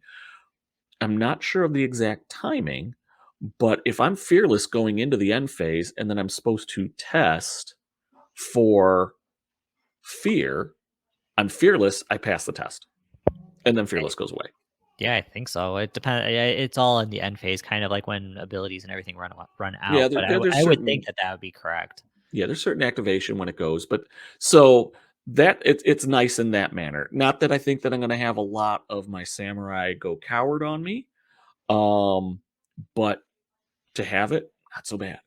But the last one. So oh, and Cody, did you check through those cards? What do we find? Yeah, they're just all samurai or samurai. Loser. It's the healer chick from the good guy side. No, is she? She's but she's a Shisei, not a. Yeah, she's a Shisei. Okay. All right. She said she's a Shisei, selling seashells by the seashore. There you go. I was going to do that. I let you have that moment. That's your moment. Enjoy it. Enjoy it. And then last but definitely not least, for the Blood of the Dragon theme abilities, friendly models reduce the dice cost of critical strike attack by 1 to a minimum of 0. So I think just a majority of the Takashi samurais, and I don't know if there's any Ashiguri that have critical strike. I think a couple of them do. I think they're the ones that are the Gunzos. I think Hiramatsu is the only one. Yeah. So they either have critical strike on them. Now, there's a vast majority of them that have critical strike 0, and then there's a vast majority that have critical strike 1. There's a few that have a feat that give them, or a key feat that gives them critical strike 1, which then would become 0 due to the feat. Or due to the theme. I'm sorry, not the feat, the theme. So yeah, this is just begging you to build a list of everybody that beheads something. Oh yeah, and just absolutely go to town with it. I mean, and for those of you who are new to the game that aren't familiar with critical strike, the critical strike, and there'll be some debate about it, and we may talk about it in a future episode. Critical strike is one of those abilities you may see crop up in other factions, but you see a large majority. Just about everything that has critical strike is in Ryu. There's a lot of models. It's one of those things that you would say when you're talking about Ryu. What makes up Ryu? Samurai, really good armor, pass tokens through technician, critical strike. That's got to be in the mix when you're talking about what makes Ryu Ryu. For better or worse. So, and what critical strike does is if any of your dice, and I'm kind of paraphrasing the actual ability, any of your dice come up doubled when you're rolling for damage, remove the model from play. So even if you roll double 1s on the 0 chart, which happens, the model gets removed from play. Mm-hmm. Yeah. And it doesn't matter if it's an Oni with 15 wounds, or if it's a lowly Ito with 5 wounds, or a small child with 3 wounds. Roll doubles. Doesn't matter if you actually do damage or not. you're dead. And it's removed from play. So that means even those figures that get Rise and Last Stand gone. Yep. Gone. So with this theme, if you're going to maximize it to the hilt, you want to take as many samurai with critical strike in there. Hilarious ability if you're playing it. Yeah. Wildly frustrating and demoralizing when it happens to you 2 to 3 times in a game. Yeah, we do have a battle report where I played Prefecture versus Jason playing the Wolves. Yeah. And I think I got 2 off. And you got one of 2 them off. was on, what is it, 0. Kazuo or whatever? Yeah, Kazu and the Cub. Kazu and the Cub to bypass Last Stand. And then, I think I got one on success level 0. And then I almost got a 3rd one off in that game. So if you want to see the salt and whatnot, watch that battle report. Yeah. That one I was definitely salty, and I'm still salty about critical strike, and have made my comments on what to do to make it a little bit more reasonable. Like, I know one of the crit strikes that I took, I know that you maxed on the damage chart. So I was like, you know what? If this model wasn't going to get removed, I was going to be half dead. So I'm fine with that. It was the one where it's like, oh, I rolled doubles on the 0, and it's like, you didn't even, this whirl normally would not do any damage. Yeah, that's the most feel bad part about it, is when you don't even do a point of damage and your model gets removed. Yeah, that's the one. And again, the more wounds you have, the crappier you feel when that happens. Oh yeah. I know. I think Art, in one of his early battle reports, talked about, I don't remember if it was Gok or they crit struck someone that had a bunch of health. It was like an Oni or something, and it was snakes on 0, and crit attack is as far as like, if you're new to the game, just if you're on the receiving end of it, it happens. We all feel the same way, and there have been many of us that have said, what the hell is this and why does it exist? So you are heard. We know you exist, and I mean, until they decide if they're gonna maybe make some amendments to it. I don't think they will. The only amendment that I would say would be okay is like, you got to do at least a point of damage. Then that removes a lot of the negativeness, or a lot of the feel bad moments when you get taken out on the 0. No, I don't disagree with you, but I think, and the more that I think about it, and again, I'm saying this now, and I'm not playing against Ryu. So take what I say with a grain of salt, because if I'm across the way and I'm playing like an Itsunagi or somebody like that, and then I get ganked with one, or I'm playing a Yazamata, the big 2-headed snake, and I get ganked with one shot by Uncle Mako, or Takashi Mako, who's -1 on damage rolls and is weak, so he rolls double 1s and knocks me out. I'll feel another way. But I think thematically, the way they have critical strike, even though you don't do damage but can still gank somebody, kill somebody by rolling the double, still fits, because the idea behind critical strike is I may not, I am hitting you in that one vulnerable spot that only I can see because I'm the expert swordsman, and I slice through it. Whereas with people who have brutal are just, I'll use a reference to our last discussions, both for the top 3 list and in our themes. If you have somebody like a Ido Masunagi, who could get to brutal 3, he's going to kill you, but he's doing it sheer force. He's just beating through. You got piles of steel on you, and he's just beating through the steel. There's no finesse about it. Yeah, he's just bashing your helmet in with a dull blade. Yeah. Big, thick, dull sword. He's got a tiny. That's sword envy. Okay. We all know that the largest sword in the game is Gorak. Yeah, true. With no reach. With no reach. And no ability to get reach. But Shadakari on his little stick gets reach, which is hilarious. That's how the cookie crumbles in this game, so to say. It's big in proportion to his body, so it's a very girthy sword. That's all I have to say. It leaves a large wound. Anyway, enough of my teenage moment. So, Blood of the Dragon, I love how this is set up to really I mean, it's basically telling you to take samurai, but you do have some other things that you could take. And then it allows you access to some really cool Ronin.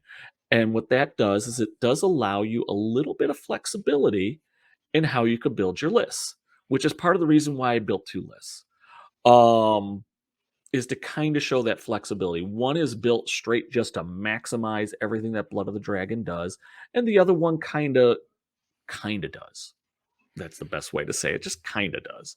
So, what are these wonderful lists that I've put together? So, I'm going to start with the first one. This is what I would call my Blood of the Dragon with Dragon. So, Blood of the Dragon with Dragon is essentially, as I'm going here, essentially has Mizuchi the Dragon. It has a couple, it has one Ronin, the Great Pilgrim, and then it's got, who is it? So it's got Mizuchi the Dragon, Grey Pilgrim, Takashi Matsu, and she is going to have Asami's Dying Wish. It's got Takashi Genji, Takashi Daiko. So you got 1, 2, 3, 4, 5 figures, including a 30-point dragon. Just want to say that. A 30-point dragon, and I could still have 5 figures in it, and still have a few cards left. Battle plans, which I'll probably end up throwing on Genji, just because. That's a good choice. And then Hotai's coin, that could go on anybody. I might throw it on Grey Pilgrim. I don't know. I think that would be the right choice. I would. So to be perfectly honest, it's either going to go on Grey Pilgrim or Takashi Matsu, but I probably wouldn't put it on Takashi Matsu just because she's got Asami's Dying Wish, and we'll discuss what that does. And I'm absolutely positive Jason's going to have to pull that card up for me at some point because I know I don't have it in the file. So why did I pick these models? Well, first we're going to discuss why did I take. I'm going to try to go really briefly, other than it's the most kick-ass model in all of Ryu, just appearance-wise. Is why did I take the dragon? Well, one, if you got a dragon in your theme, you're damn well taking the dragon. So here is Mizuchi the Dragon in all 30 points of his glory. Melee 3, range 3, moves 5 for big old dragon. He sure can move. I mean, have you not seen all of the dragons in like any movie? Like those things zip by like a Smaug did not move fast. Smaug moves slow. No, that's different though. Until he got woken up. But yeah, but Smaug is also like a European dragon. Japanese dragons, like those things are like. I don't like to put titles on my dragons, Jason. Let's just not go there. It's Shenron. He's fast. Shenron is fast. True. And then he's got key stat of 3. So he's starting the game with 6. Starting the game with 6, baby, and holds 10. And that is just filthy. Every fucking turn. Filthy. Gets bite. His main melee attack is bite. So if somebody's dumb enough to get into base to base with him, pierce 2, sharp 2, powerful attack 0, throw attack 0, +2 melee pool. Breath is +0, 4, 6, 8. It has some other fun things that go with it, which we'll take a look at. Let's flip over to that card, just because life is difficult doing it. The breath weapon, aside from doing some damage, whoopsie. Now I'm going to have to do it again, and I'm going to make you woo, because I like doing this whole special effect there.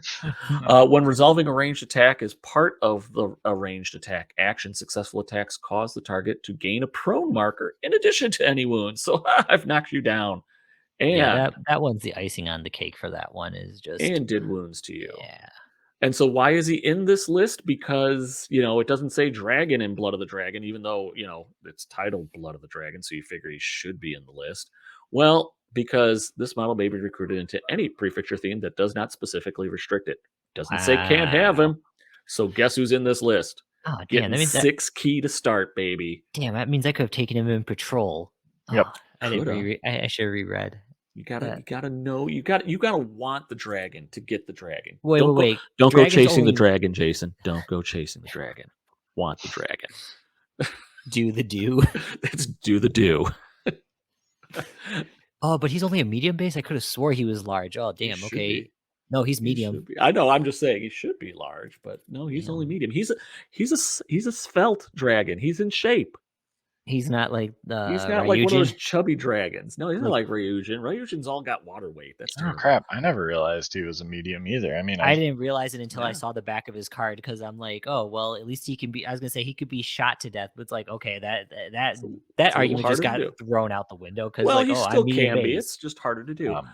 He also has a secondary melee attack, so he's got choices of things that he could do to kick you around. He has a tail attack with reach, push defense, slam attack. So if you're looking to clear people off a zone, not just eat them, tail attack is the way to go.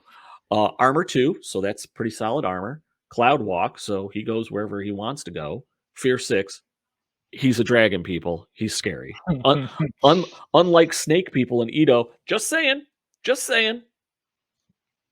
Fearless, because he's a dragon. Immune to being stunned.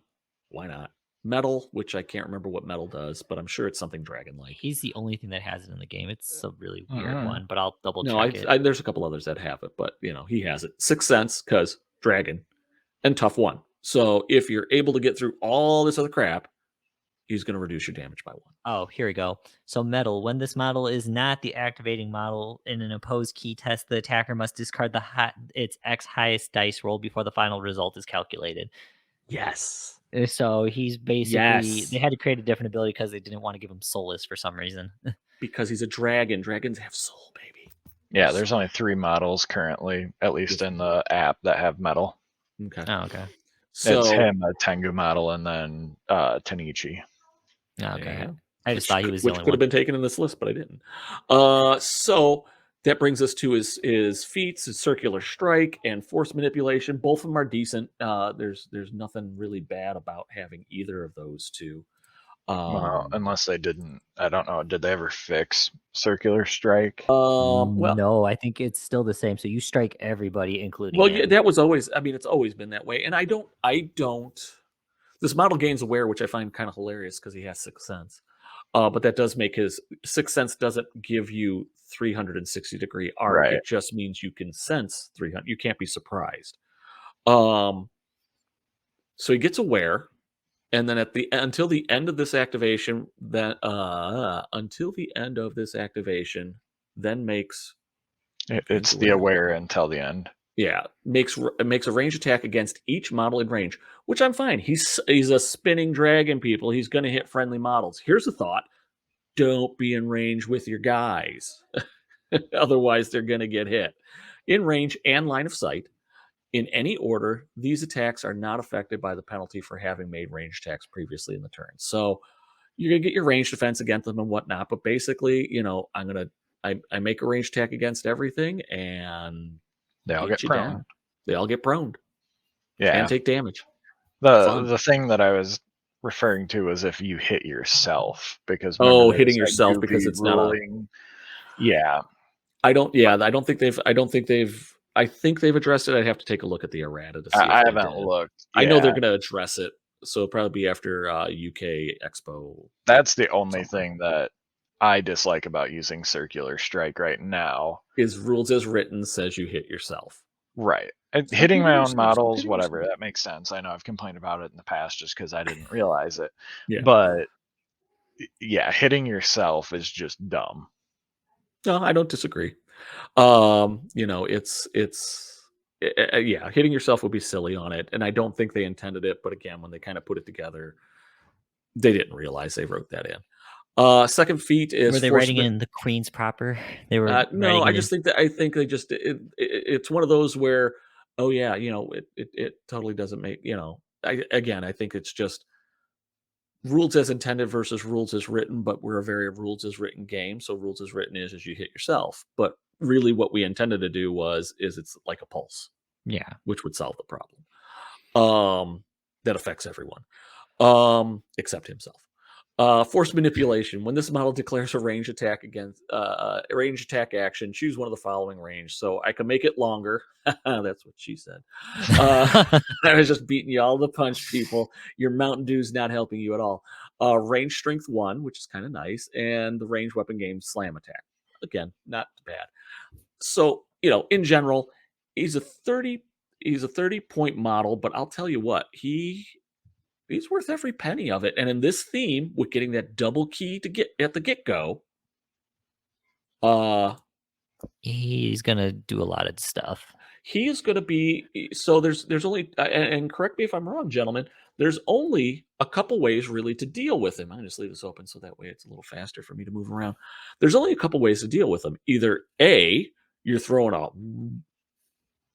ton of resources or range attack. You're basically throwing a lot of actions at him to try to take him out as quickly as possible, because I don't even want to count how many wounds there are. It's at least 3 Ito models worth of wounds. Yeah, that's how I'm gonna range. That's how I'm gonna determine the strength of any figure nowadays that has more than 5 wounds. Is how many Ito models does it equal? Only looks like 12. Looks like 12. I thought it was more like 15. Anyway, so you either A, you throw everything at it to take it out, or B, stay the hell away from it. The ways that I'm thinking about just dealing with him, and I really haven't fought against Mizuchi that much, because the one time I did, he played Cody. I think played him again. Played it like in a. It was into your ninjas. And I was into my ninjas, and he's just like, "Oh, this is adorable," and killed everything. Yeah, I think that game got the turn 2. It did. I think the only real way that I could see dealing with Mizuchi, and it's still not. I don't see you killing him unless if you get really lucky and you shoot him to death. That might give you an option. Otherwise, it's just trying to figure out a way to waste his activations at that point. So you're either throwing you're feeding him little stuff, or if you're lucky, because he's not immovable and he's immune to being stunned, not immune to being prone, you do slam or you throw him around, and he's got to spend that activation to stand up, since he doesn't have jump up. He doesn't have jump up. That's about the only way that I see that dragon. I mean, he also does not have Indomitable. Granted, you have to make Fear 6 fear tests to get multiple models in, but and then if you can really catch him out exhausted and outnumbered, if he's only rolling 1 die, I mean, he almost has to go with the tail for push defense and hope that he can push something away. Otherwise, you just beat him. Try to gang him up. Yeah. You'd have to time that right, but then be aware that Circular Strike is coming at some point if you don't kill him. Right. He's going to be able to get it off. Grateful that they changed him from last edition. Last edition, he was really nasty because he could you moved in and you got a stun marker. He was able to hit you with his tail attack, and then you start the activation, and then he gets to bite you, and it was stupid. Yeah, there's all sorts of horrible things. Yeah. So in the Blood of the Dragon version, he's probably the mainstay. I'm gonna put him in a spot, maybe probably center zone, and support him with something maybe, and then let everybody else go to town. So my next models, and I'll try to move through these a little quicker. Grey Pilgrim. So Grey Pilgrim, I don't know if anybody else, at least in our meta, we've been seeing her in just about every list. She's like the best Ronin in the game. Sexy model. It's a speed walk. She is not a sexy model. I know, I'm kidding. She's like a Kim Kardashian. She's like someone copied Kim Kardashian. Bad. No. Yeah, she does not have that much junk in the trunk. Yeah. So Grey Pilgrim is she this one, and when you see my next model after that, is it the next model? Yeah, it's the next model after this. Yeah. It kind of has a fun theme to it, because I'm told, so she starts double key, 4 key, great for her, 3 melee, 5 speed, 3 range, 2, and she could hold 10, so she could hold a lot of key. Now, where she's gonna get that key, I have no clue, but she can have that. Her spear, pretty average. Reach, push defense 0, +1 on melee pool, great. Call lightning, lightweight, so she can move around because she needs to, because it's a 2/4/6, +1. But the feats make call lightning horrific. Potentially. Armor 1, nice. Cloud walk, she's super mobile, just like your dragon. Dodge 1 helps with her defense in case you get in a hand-to-hand combat with her. Lightning reflexes, hey, guess what? Regardless if I have a spear or not, I'm going first. Sixth Sense, because she's an Asura. Of course she's going to go first. And Soulless, so don't even bother trying to do key feats against her. The reason why I got her in the list, and the reason why I have Matsu in the list, is suddenly this Blood of Dragons theme with a dragon in it becomes a potent ranged attack. Got your Bakemono Horde? I'll tell you what, I'm going to call Lightning with Grey Pilgrim, who has Hotai's coin. And then, better hope to God, you're spread out. Oh, because you'll electrify and jump. I don't need to electrify. If electrify is only against. If I get damaged in melee, it's Rajan's Rage.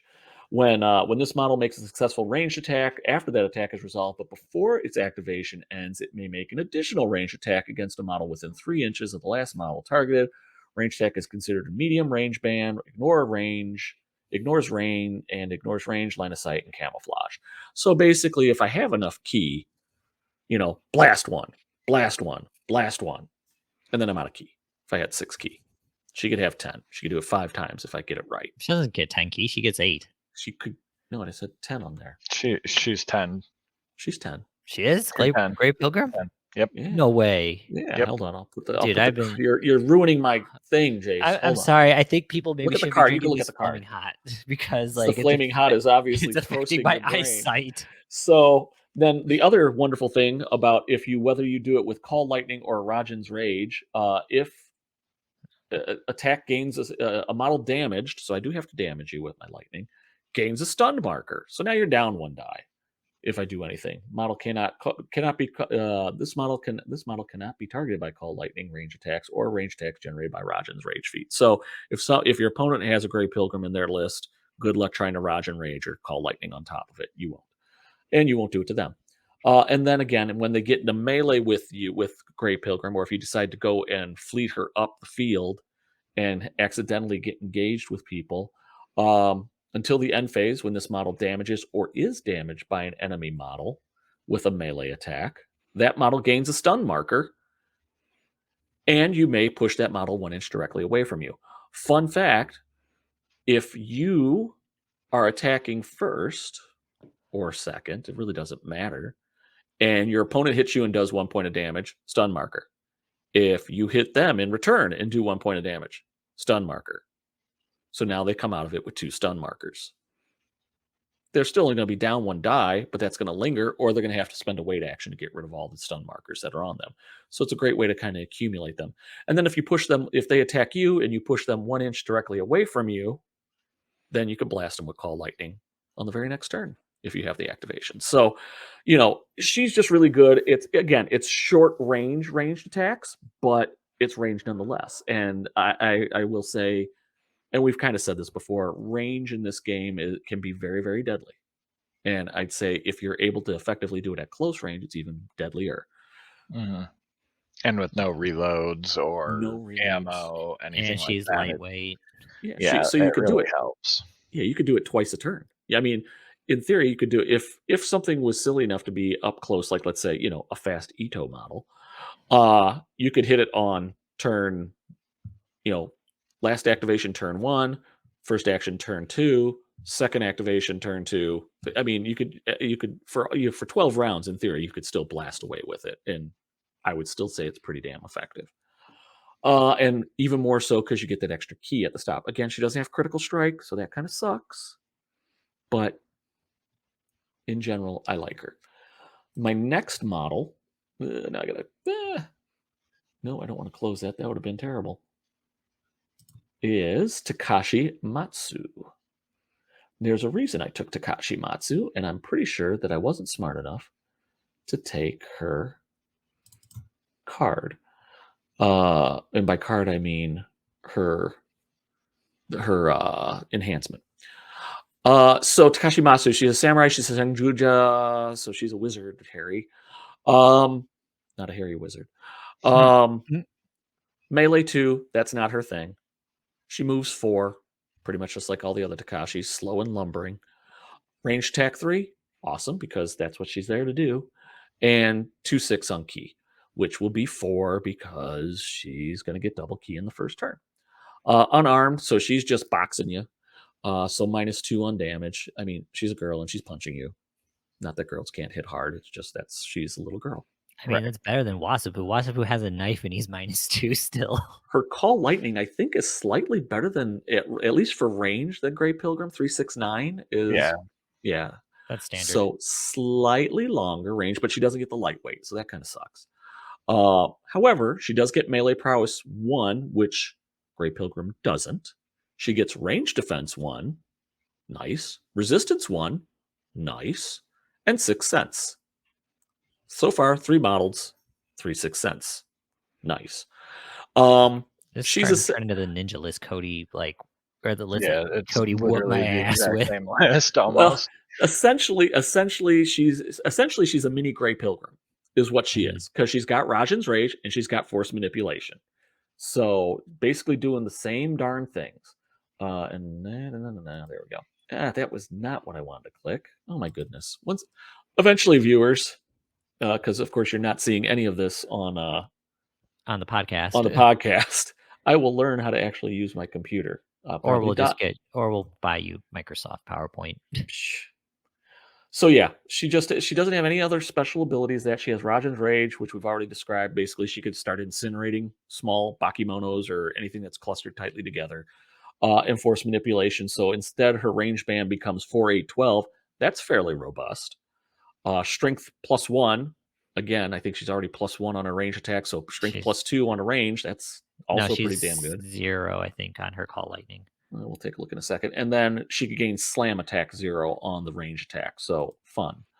But why do I do that? It's like a sickness. Yeah, she's +0 base. +0. Okay, so she'd be +1. Okay, so that would be broken if she had it. So again, pretty much a small version of Grey Pilgrim. Grey Pilgrim. I'm praying to God that I don't. So fun fact with her with Grey Pilgrim is that she benefits from the Grey Pilgrim special effect, and when she hits people and damages them with Call Lightning, they get a stun marker. Yep. Oh, when she's with Grey Pilgrim, that happens. Yeah, they clarified Call that. Lightning and Rajan's Rage attacks because she's on the board. Yeah, Andy clarified that at Adepticon. That's stinky, because then that changes. Up one rice. Jace, can you go on the wiki and pull up Asami's Dying Wish? Okay. And then share your screen.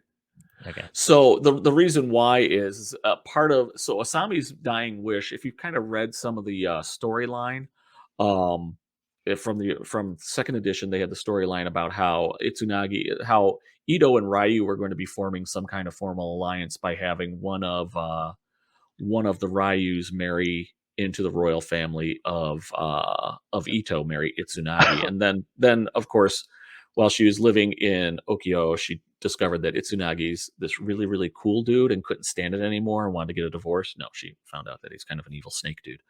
And then was actually going to murder her. And then the dragon came and saved her. Was he going to murder her or destroy her? No, murder. It was murder. So Asami's Dying Wish, attached model, which would be, as it's restricted to, Takashi Matsu, if I've read that right, because I could totally mean that she can't have it. But I think it's the only model that can have it. Attached model gains dodge 1. Hey, Grey Pilgrim has that. Melee weapons gain push defense. That's cool. Call Lightning gains a stun attack. So does that mean I have stun attack 2 now? All those models on the table. Mizuchi gains bodyguard Matsu. So the dragon. The dragon protects her. Yes, baby. Oh my God. Yes. So I can put the little girl going, hi, I'm a little girl. I'm casting lightning at you. Ka-choo, ka-choo, ka-choo. Oh, look, I'm coming and going to kill you. Bam! Now I'm a dragon. Yeah, I mean, if you want to give up the point, if you want a point for something else, you can. But honestly, I would still take the point and just double up on having the stun marker for Grey Pilgrim, because everything else in there is worth it. Dodge is worth it. Dodge and the bodyguard, Mizuchi bodyguarding her is totally worth it, because you put them in the zone and let them go to town. And also gives her push defense 0, so it basically her melee is still not as good as Grey Pilgrim, but for one rice it puts her at 18 and basically on par with Grey Pilgrim. Right. She's gonna be a very defensive model. And so you put all of her dice in defense, all 2. All of it in defense, and just push stuff around. Push it if they even get close. Push it, shoot it. Push it real good. Okay. Sorry. So that's Takashi. So that's what I call my range 3. I got 3 range models in there, which, you guys have guns, I have lightning and dragon breath. Who wins? Me. Because I declared it that way. Okay. And then, but then I'm not going to totally waste the fact that I could get Critical Strike for free, essentially. So, in order to do that, I have taken Takashi Genji. Oh, I got him. I got to go back to share my screen. I thought it was going to do that automatically. Apparently not. Oh, wait, it didn't do that. That was weird. Anyway, so Takashi Genji is 16 points of samurai decence. He is about decent. I mean, he's just your plain old samurai. He's got armor 3. Awesome. I mean, four melee, awesome. Got to like 4 dice in your melee pool to start. 4 speed, 3 range, and he could boost his melee. 6, 2/6 on ki, +1 on his damage with his katana. He gets critical attack 1. Hey, what's that? You're in Blood of the Dragon? Okay, so he gets that for free. So guess what I'm doing every time I take a sword stroke at you? Critical attack 0. I'm not even going to bother to say it. I'm going to say just assume I'm always doing critical attack so I don't have to say it so often and you don't feel so bad when it goes off. Armor 3, bravery, good, because that way I get the reroll. So when I booch that, and then the Blood of the Dragon for when I obviously will be rolling double ones twice to try to stop Chad and Rex from bounding on top of me and eating me. At least I'll be fearless the next time. And melee prowess 1. So again, he is about as vanilla a samurai as you can get. But what I love about him is he has 2 totally kick-ass feats. Yeah. Dakote, hey, I can get feint. And with Critical Strike, that's hilarious. And Umbrella Block. Oh boy, I got to go defensive. Parry 1. Ta-da! Yeah. So I wouldn't even go defensive with this dude. I would just be like, oh, I still have to defend. Oh, I'm going to use Dakote. And then my opponent's going to be like, ah, shit. Because even when I'm defending, unless if I'm like exhausted, I'm still going to use crit. I'm going to be crit strike. You've got to be active. You got to be active. That's true. So, instant Umbrella Block is hilarious. So I just like him. I wanted him in there. He's crit strike. I put battle plans on him. Because he's just he's a fairly decent one to put it on, and now I get to take I get a model that's going to dish out the critical attacks. He's backed up with hey, look, I did it right. He's backed up with another samurai because you got to have samurai. Takashi Daiko. Takashi Daiko. Hey, except for not having a 4 in his melee pool, which kind of sucks. And believe me, I looked around, given how many points I had left to build with. I was really trying to find something in the 14 to 15 range that had a melee pool of 5. It doesn't exist in Ryu. A 5? A 14? No, a 4. I'm sorry. Did I say 5? I was like, yeah, you said 5. I'm sorry. I'm like a 5. Okay, Kazu. I think I have a flaming hot fever or something. I don't know. 4 at the a melee pool of 4 at the 14 or 15 point range, and I couldn't find it because I still wanted to have some extra to have the equipment that I put on everything. Genji's the cheapest for at melee 16. Pool. Yeah. So 3 with boosting to boost it to if you have 3 to boost his melee, range 3, 4 movement, 2/6 on ki. Katana +1, but it has push attack, doesn't have critical strike. But you say, but Greg, you said everything was going to have critical strike. And that, sir, I did. Now, granted, it's only on 3 armor, bravery, prowess. Hey, he looks a hell of a lot like Genji. But he has Takashi Koryu, which is a 1. You have to be active, 1 key feat that affects just him, and it gives him critical strike 1, which becomes, gentlemen, a very, very bad 74. Time. No, not crit strike 74. Crit strike 0. So, granted, he does have to be active to get that, but it's cheap at 1 key. Yeah. And I've got 4 because, hey, I get double key in Blood of the Dragon. Awesome. So you can crit strike and boost. Yep. And then I get Umbrella Block. to defend myself if the need comes. So I like this list. Blood of the Dragon. I may not be making full use of Blood of the Dragon, but I'm making really good use out of it. The double key on the top 3 models that are my main range is just ridiculous. 6 key on the dragon on turn 1, and I'm not gonna. Let's say I don't use any key on turn 1, and so I go into turn 2. Suddenly I'm sitting on 9 key. Oh yeah, that's redonkulous. And same thing with the other 2. Matsu's going to be maxed out at 6, and Grey Pilgrim will have 6 going into the phase. And if she's not lighting things up, I can let Matsu light things up on turn 2, and then Grey Pilgrim could be sitting on 8 key going into turn 3, and then really light it up. And then your two generic samurai just do what samurais do: kill things. Enough said. So that is the dragon version of Blood of the Dragon. So you say, Greg, you've done the dragon version of Blood of the Dragon, but I like samurai, and who doesn't like samurai? Do you like gladiator films, Billy? Yes, I do like gladiator films. So there's a gladiator faction now. No, in there's Ryu. not a gladiator faction. It's a reference to the movie Airplane. So we have our all samurai Blood of the Dragon list. And it consists of Takashi Kazumoto, Takashi Kenta, Takashi Akira, Takashi Genji, Takashi Mika, 5 samurai, and I got a bunch of events, battle plans, which could go probably on anybody: Inspiring Words, Dragon's Vigor, Finesse, Rice Bale Barricade, because I had 1 point and couldn't figure out what the hell to do with it. So I will go briefly through it. You've already seen Takashi Kazumoto. Let's see if I could actually find him. Of course, you would be that way. Takashi Kazumoto, 23 points of awesomeness. I don't know why he doesn't have a 4 melee pool, but yeah, I guess he had to suck at something. He gets critical attack 1, which becomes critical attack 0, 3 armor, bravery, leadership 2/8, great. Melee prowess 1, awesome. Order prefecture 3. That means all of my samurai can be ordered to do something. They all get an extra. They all get an extra activation token. 3 of them get an extra activation. Is it an extra activation token, or they just all act? No, it's order. Order is the extra activation. It's the complex. It's the complex one. So you can get 3 samurai with 3 actions. Yeah, command is the walk.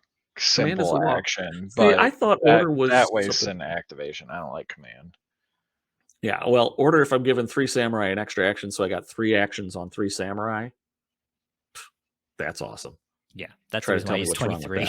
That's why he's 23 and 3 rice or 3 melee. Tactician, great.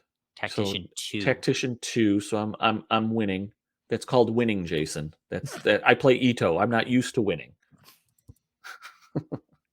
That's gonna get old someday. Probably when I start winning. Dominate. Dominate. Target non-exhausted model must be chosen to activate next. Blah blah blah. Ignoring any impetuous markers. Hilarious.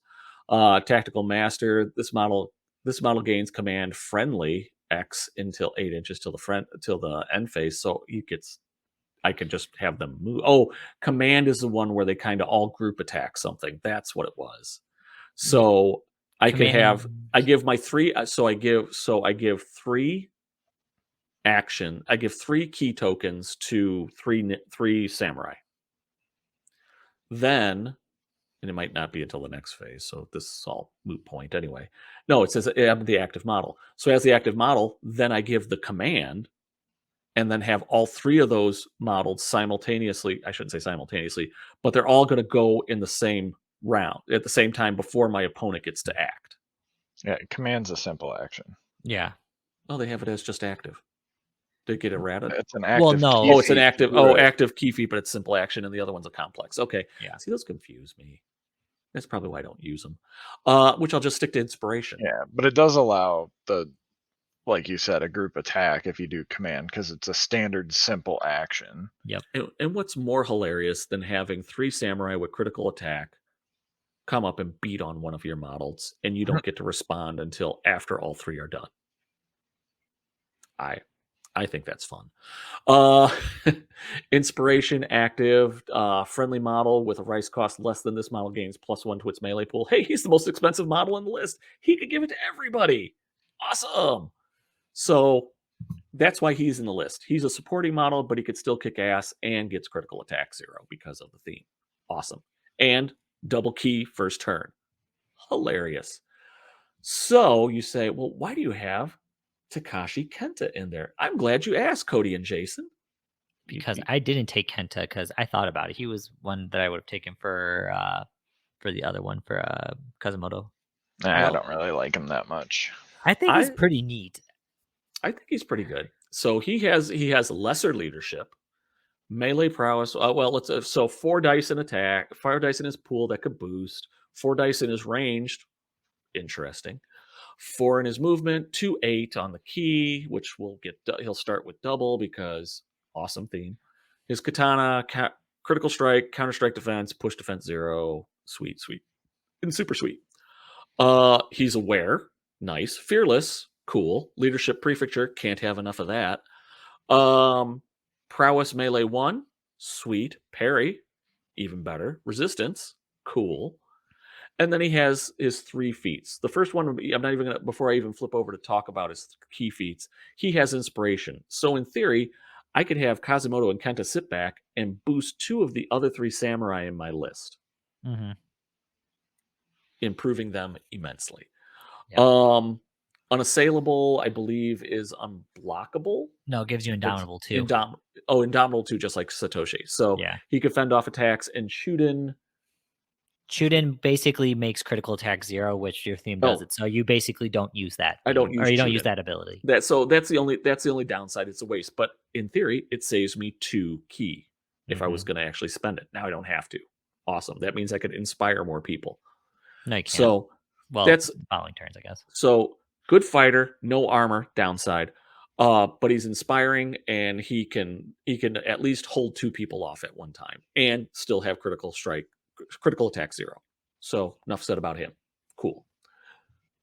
Next choice on my list. Now again, I'll apologize because I did not assign my my enhancements to people, but to be perfectly honest, the enhancements could really go on anybody. You put it where you really think you need it the most.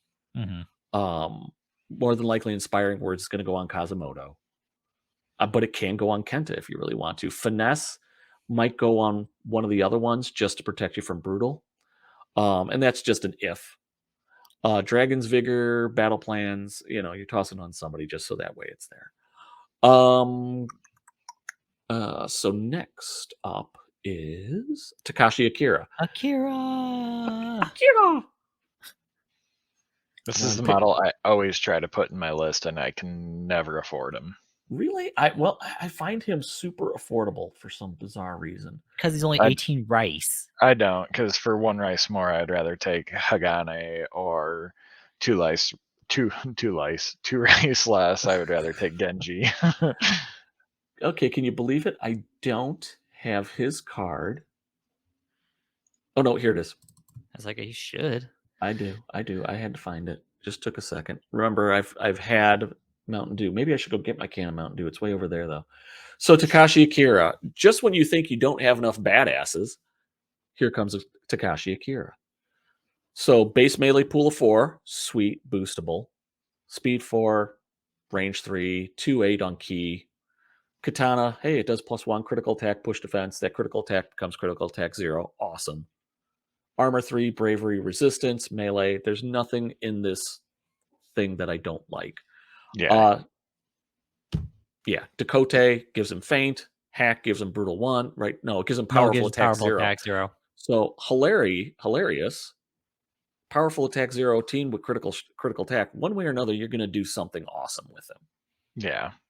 He's very good. And like I said, at 18 rice, he's a solid model. There's other models with, and even like the Hagane, you give her air by deed, I believe. Yeah. The other one, but air by blood. Yeah, so I mean, you're spending more, which is why I usually can't afford him in my list. But he's also one of those models that's one of the first ones I like add in, and then as I'm building, I'm like, he can go. I'm gonna do something else. But it's not because he's bad in any way, shape, or form. He's good all around. He is solid. He's not delivering the devastating knockout blow like a Masunagi. He's pretty damn close though. Oh, with critical attack, I guess you could say that's the equivalent of Brutal 3, except just not as consistent. And Brutal 3 does require you to have an extra card. You got to take Itsunagi's Gambit, and you really have to be risky with it because you're throwing your full dice pool in.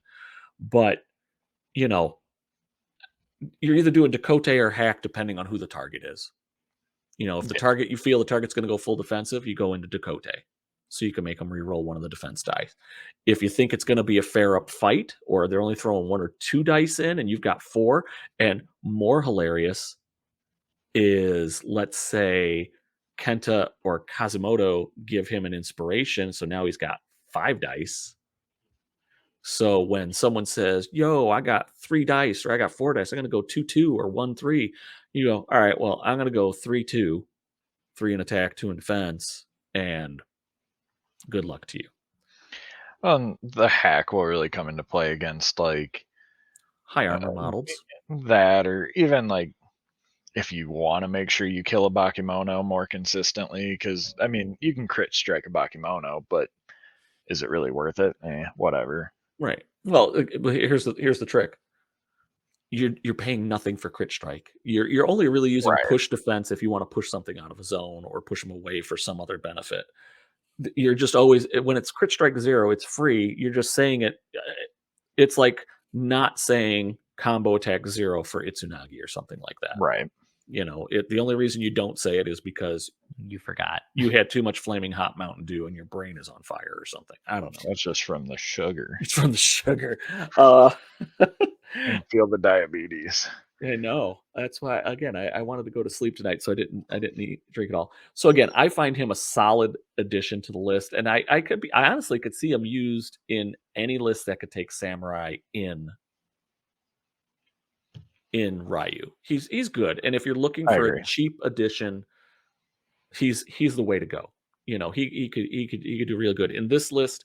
He's the bridge between my really expensive Samurai, Kazumoto, and Kenta, who are kind of supporty but could still attack, and then my bashing ones, which would be I've got to make sure I'm looking at the Genji and Mika, who are able fighters, but not to the level of Kazumoto or Kenta. And Kenta has his problem with no armor. Kazumoto has the thing where he doesn't have a 4 melee pool. Akira's that bridge between the two. He doesn't necessarily need to take the inspiration, but if you really want to put one target down, don't hesitate. And be defensive while doing it, don't hesitate to put it on him. But otherwise, it frees up Kenta and Kazumoto to put the inspiration on Genji, which we've talked about before. So I'm going to just skip over his card. Well, I'll show the card really quick. You're going to put it on Genji. He's the other person in the list. Again, he's solid. 4 melee pool, crit attack, armor, bravery, prowess, Dakote, umbrella block. Nothing wrong with him. Nope. And with inspiration, he becomes ridiculous. Yeah. Akira and Genji, I would say, are probably the best way to describe them would be all-comer samurai. Because even if you don't take them in a Blood of the Dragon, they're good, like you said, in any list where you can take the samurai. Or if you're running Ordered for Battle or just no theme in general, they do what they're meant to do and they can hold their own without any support. I absolutely agree. They are a very solid choice. And again, their point, and one of the other reasons for their solid choice is their point cost. It's 18 and 16. Yeah. And you don't have to overthink what they do. They are straightforward figures. And for me, that helps because Kazumoto, you got to figure out, do I want to dominate? Do I want to do this? Do I want to do that? Oh, and same thing with Kenta. He's got a couple other things you could do, especially if he's not in Blood of the Dragon. Do I want to do Chuden this time? Do I want to inspire? These two, it's all right. I got 4 dice. I could do 3 and 1, or I could do 2 and 2. And then the only question is, if Blood of the Dragon, well, critical attack, duh. And then the only question is do I want to spend any of my key against the target to either A, improve my defense, because I think they might slip a lucky strike in, or B, make sure that if they have one good defense dice that I mess it up with Dakote. So just good overall solid figures. The last figure, and I will be honest, the reason why I took her, I probably could have put, again, given how much key I had left for figures, I probably could have taken a more expensive samurai model, but I didn't. I went, and part of it is she's also, I believe Mika is also in the starter box, so I kind of wanted to have some things that were in the starter box, but I took Takashi Mika. 14 points. She's super basic. 3 melee pool, so a little on the weak side of the melee pool, but she could boost it, or she's a prime candidate for an inspiration. Yep. 4 movement, 3 range, 2/6, katana with a push attack, critical attack 1, which becomes critical attack 0 due to Blood of the Dragon. Bravery, parry 1, nice, so she doesn't have to spend a key feat to get that extra defense. And prowess melee 1. Dakote, she has feint.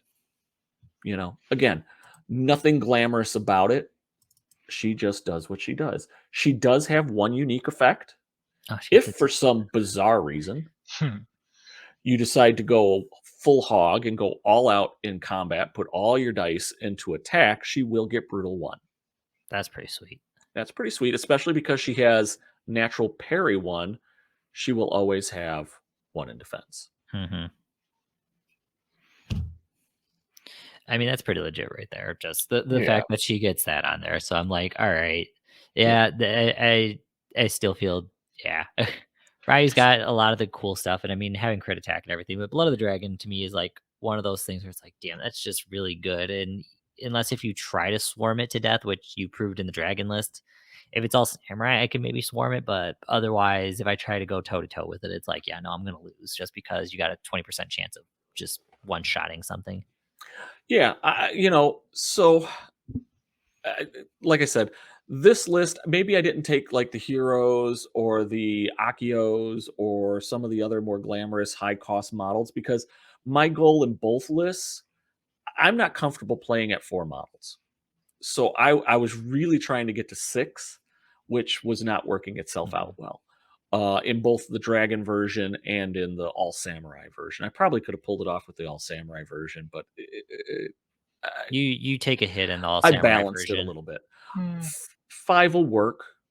5 works, and especially given what they all can do. I mean, 5 works in the dragon because in the dragon version of Blood of the Dragon because that dragon can kind of hold the center zone or hold a zone, and maybe you have Takashi Matsu there with him in the bodyguard thing. So as long as Mizuki still has some activations, somebody decides to move, Matsu's blasting them as they come in, and then somebody attacks Matsu, boop, flip, now you're fighting a dragon.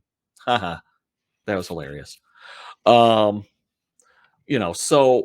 that's what I did. And I'll have to say, if I had to choose between the two, and it's really hard for me, I like both lists.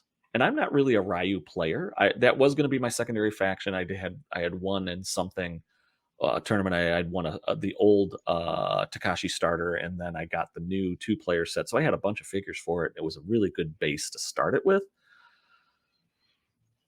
I just got a new player into it. I just gave him all my figures to try to get some more players in our local group. Again, because essentially everything I got was free. But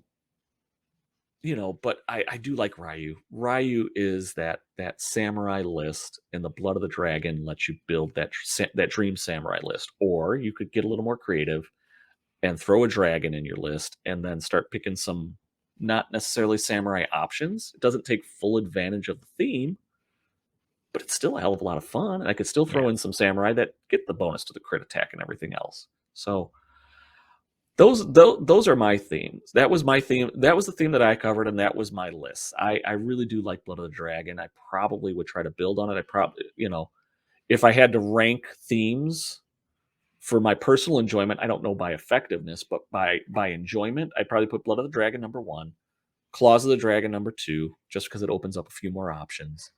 And Prefecture Patrol would be 3rd for me. Yeah, that's my. I don't know how. What do you guys think, Cody? What do you think on that? How would you rank them? I'm really torn. I think Blood and Claws are pretty much neck and neck, 1 and 2. It's hard to pick one or the other, because crit striking people to death is a blast, but I also like a lot of the Ashigaru models, and being able to play some more of the Hair Clan models is that I really want them to get a theme, because they're probably the most interesting models in Prefecture. Mm-hmm. And you can't take all of them in any one theme at the moment. Okay.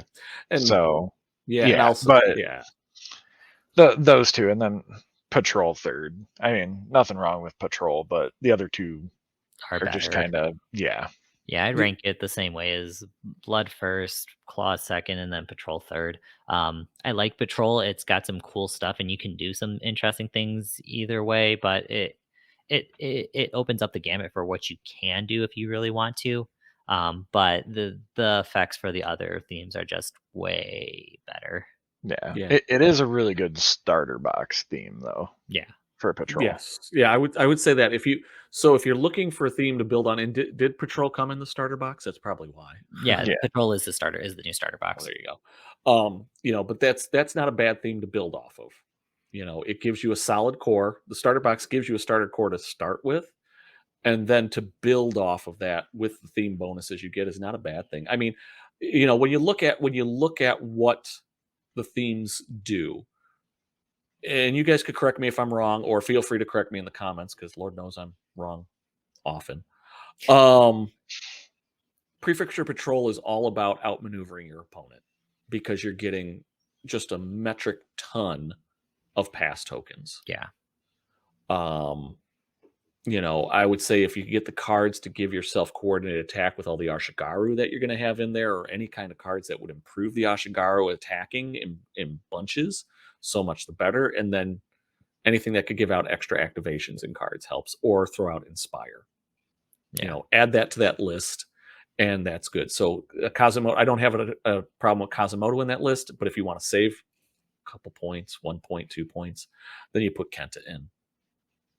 But I have a warm spot for Kazumoto, again, essentially just because I watch a stupid movie too often. So that's how I feel. Prefecture Patrol. Claws, I'll honestly say I don't know about Claws. Claws gives you a lot more flexibility, I think, than Blood of the Dragon, just because it gives you flexibility within the faction. The ability to take the different Ronin models in Blood of the Dragon is what really appeals to me. Not that you have a great selection of Ronin in there, but at least you do have a selection, and those Ronin can take advantage of the theme bonus. Yeah, the double key is kind of nice. That's huge. Yeah. Especially for the model that's getting it. Because Grey Pilgrim is like, to me, she's the best Ronin model. Well, that might be a discussion for another day. I would say Tenbatsu is, but that's just me. Again, Tenbatsu is very straightforward. I just have a hard time figuring out, do I want to go apeshit, or do I just want to be reasonable? I'm sorry, reasonable ghost or apeshit crazy dude? My favorite Ronin model is the Rock Kami. No. Yeah, that model has put in more work than any other Ronin model for me. It's our favorite models. The most effective model, I think we could all agree, gentlemen, is the Fire Kami. Oh yeah. No, Rock Kami's actually a little bit more effective. Yeah, Rock Kami heals every turn. Yeah, and he can keep on brutal. Something. Fire Kami's a slow second.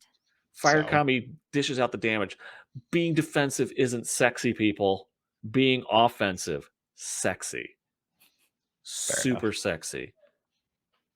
Okay, I could light crap on fire. In fuego, people. Just like that drink you had. Flaming hot. Still got it's the drink of Fire Commies. You still got one left. Mine's way over there. It's way behind me. I see, like it's sitting there sad on the table. That went into the lungs. And spicy lungs. Spicy lungs.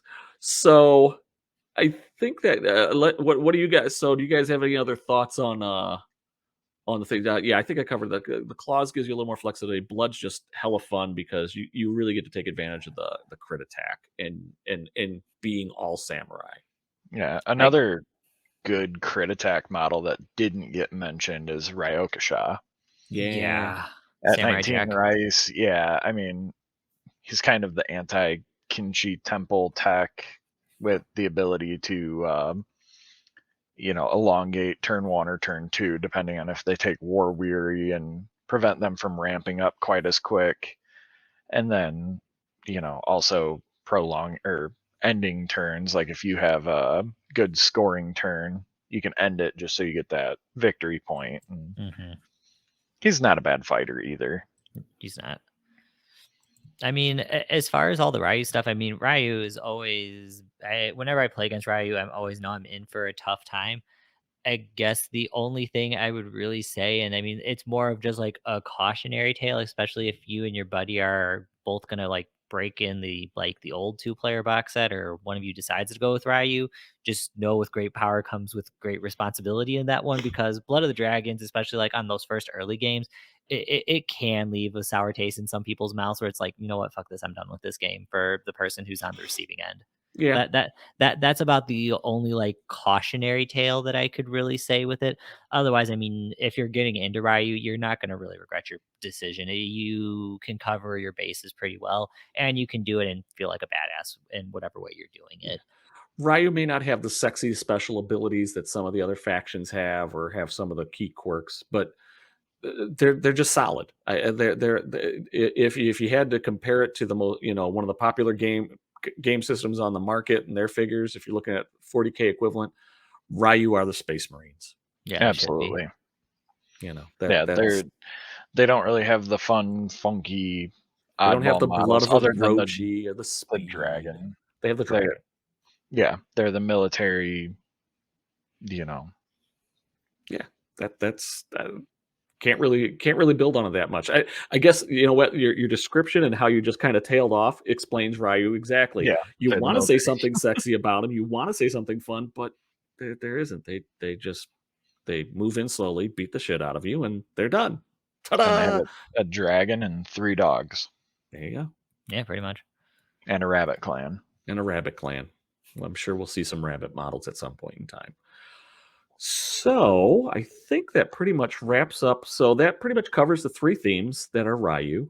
You get some insight as to some lists, at least the lists that we build. Now, whether they're effective or not, I don't know. Maybe we'll someday have those models, and we'll someday have them painted, and someday we'll do them in a battle report. It's a lot of some days. I actually have most of the models painted, so it's very possible you'll see some of the lists that we have posted here in a battle report coming to you eventually. Yeah. When I have time. There you go. When Cody has time, or we just go over and steal Cody's miniatures. That too. That might be better. So, gentlemen, I'd like to thank you. I'd like to also thank your stomachs for trying the Flaming Hot Mountain Dew challenge.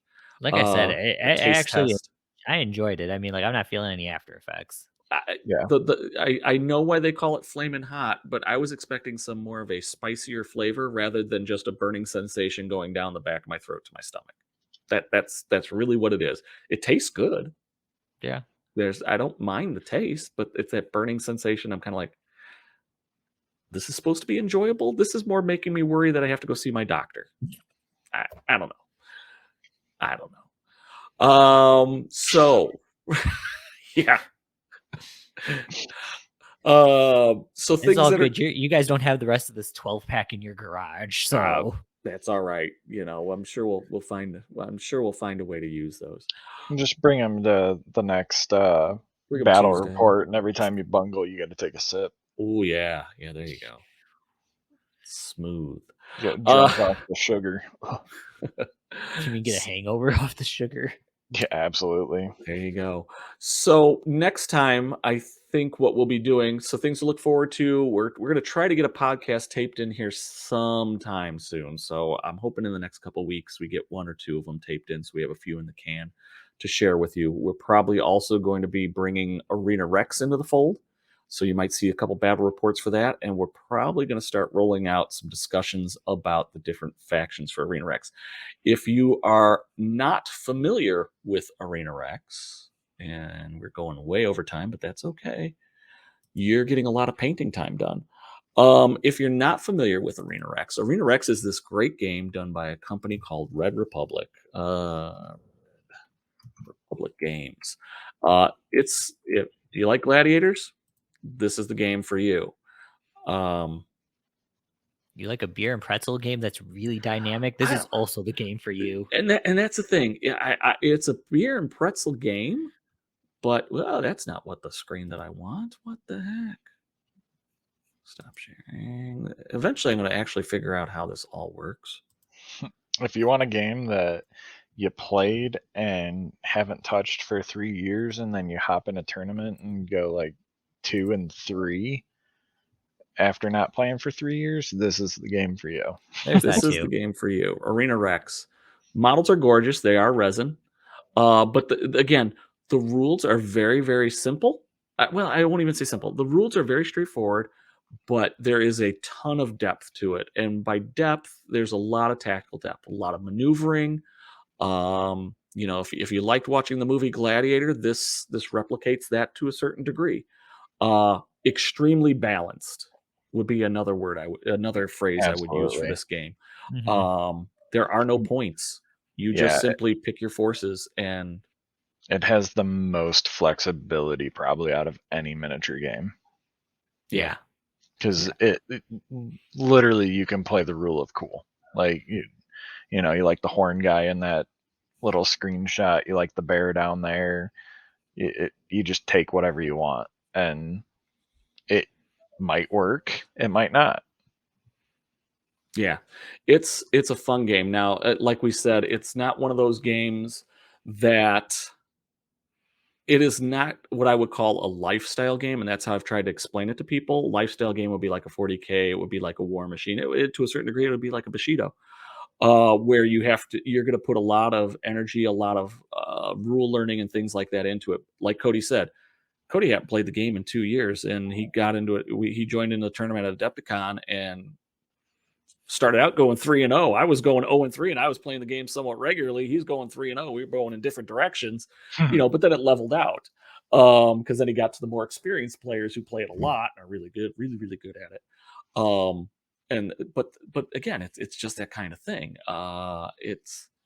It's simple to learn. I won't say hard to master, but there's just a lot of nuance to it. And the fun thing is it's pretty straightforward. Essentially, just killing each other. Kill the other side's gladiators completely. But I know the Red Republic guys, when they run events and when I've run events for it, you get to make some of the most insane scenarios that you can think of. And it's just a ton of fun. Just a ton of fun. And really, it will really, once you start playing it, you're going to get the creative juices going. That being said, at some point, you're going to play it so often that you're kind of, again, because it's essentially kill your opponent, that you're going to be like, maybe I'll put this off the side for a while, and then I'll go back to playing my Bushidos heavily. I'll do that. But if you're looking for a night of pure fun with your friends and just doing something else, I cannot recommend Arena Rex more. And we'll talk more about it in depth so you can get some more information on that and show some battle reports. So it looks like Gaming Cody either lost his connection or had to drop off for a second there. His laptop died. Oh, his laptop died. So that's probably a good time to say it's time for us to wrap this up. What do you think, Gaming Jason? Didn't you agree? Yeah, it's probably about that time to wrap it up here on our end. So thank you everybody for listening. Of course, if you enjoyed the video, like, subscribe, add comments there on YouTube, and we got Cody back. Nice. We got him on his phone. There we go. Nice. Sorry about that. That's all right. We're just wrapping it up. We figured if your computer's dying, it's time for us to wrap things up. So, Jason, you were saying, yeah, like, subscribe, all of those good things.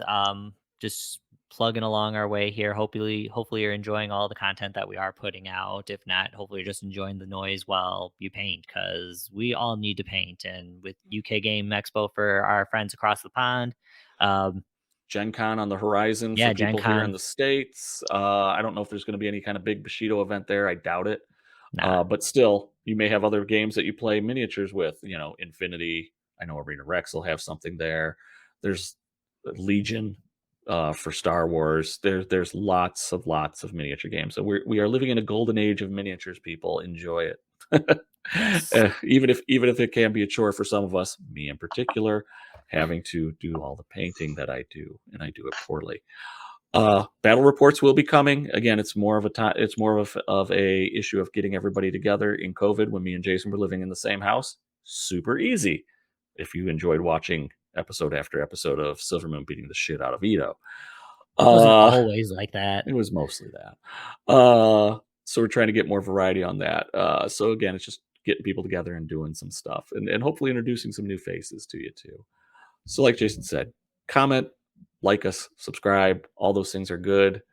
And Jason, what do we like to say before we get out of here? Thank you, Flamin' Hot Mountain Dew. You were great. Have a great day or evening wherever you may be, guys. Have a good night, everybody.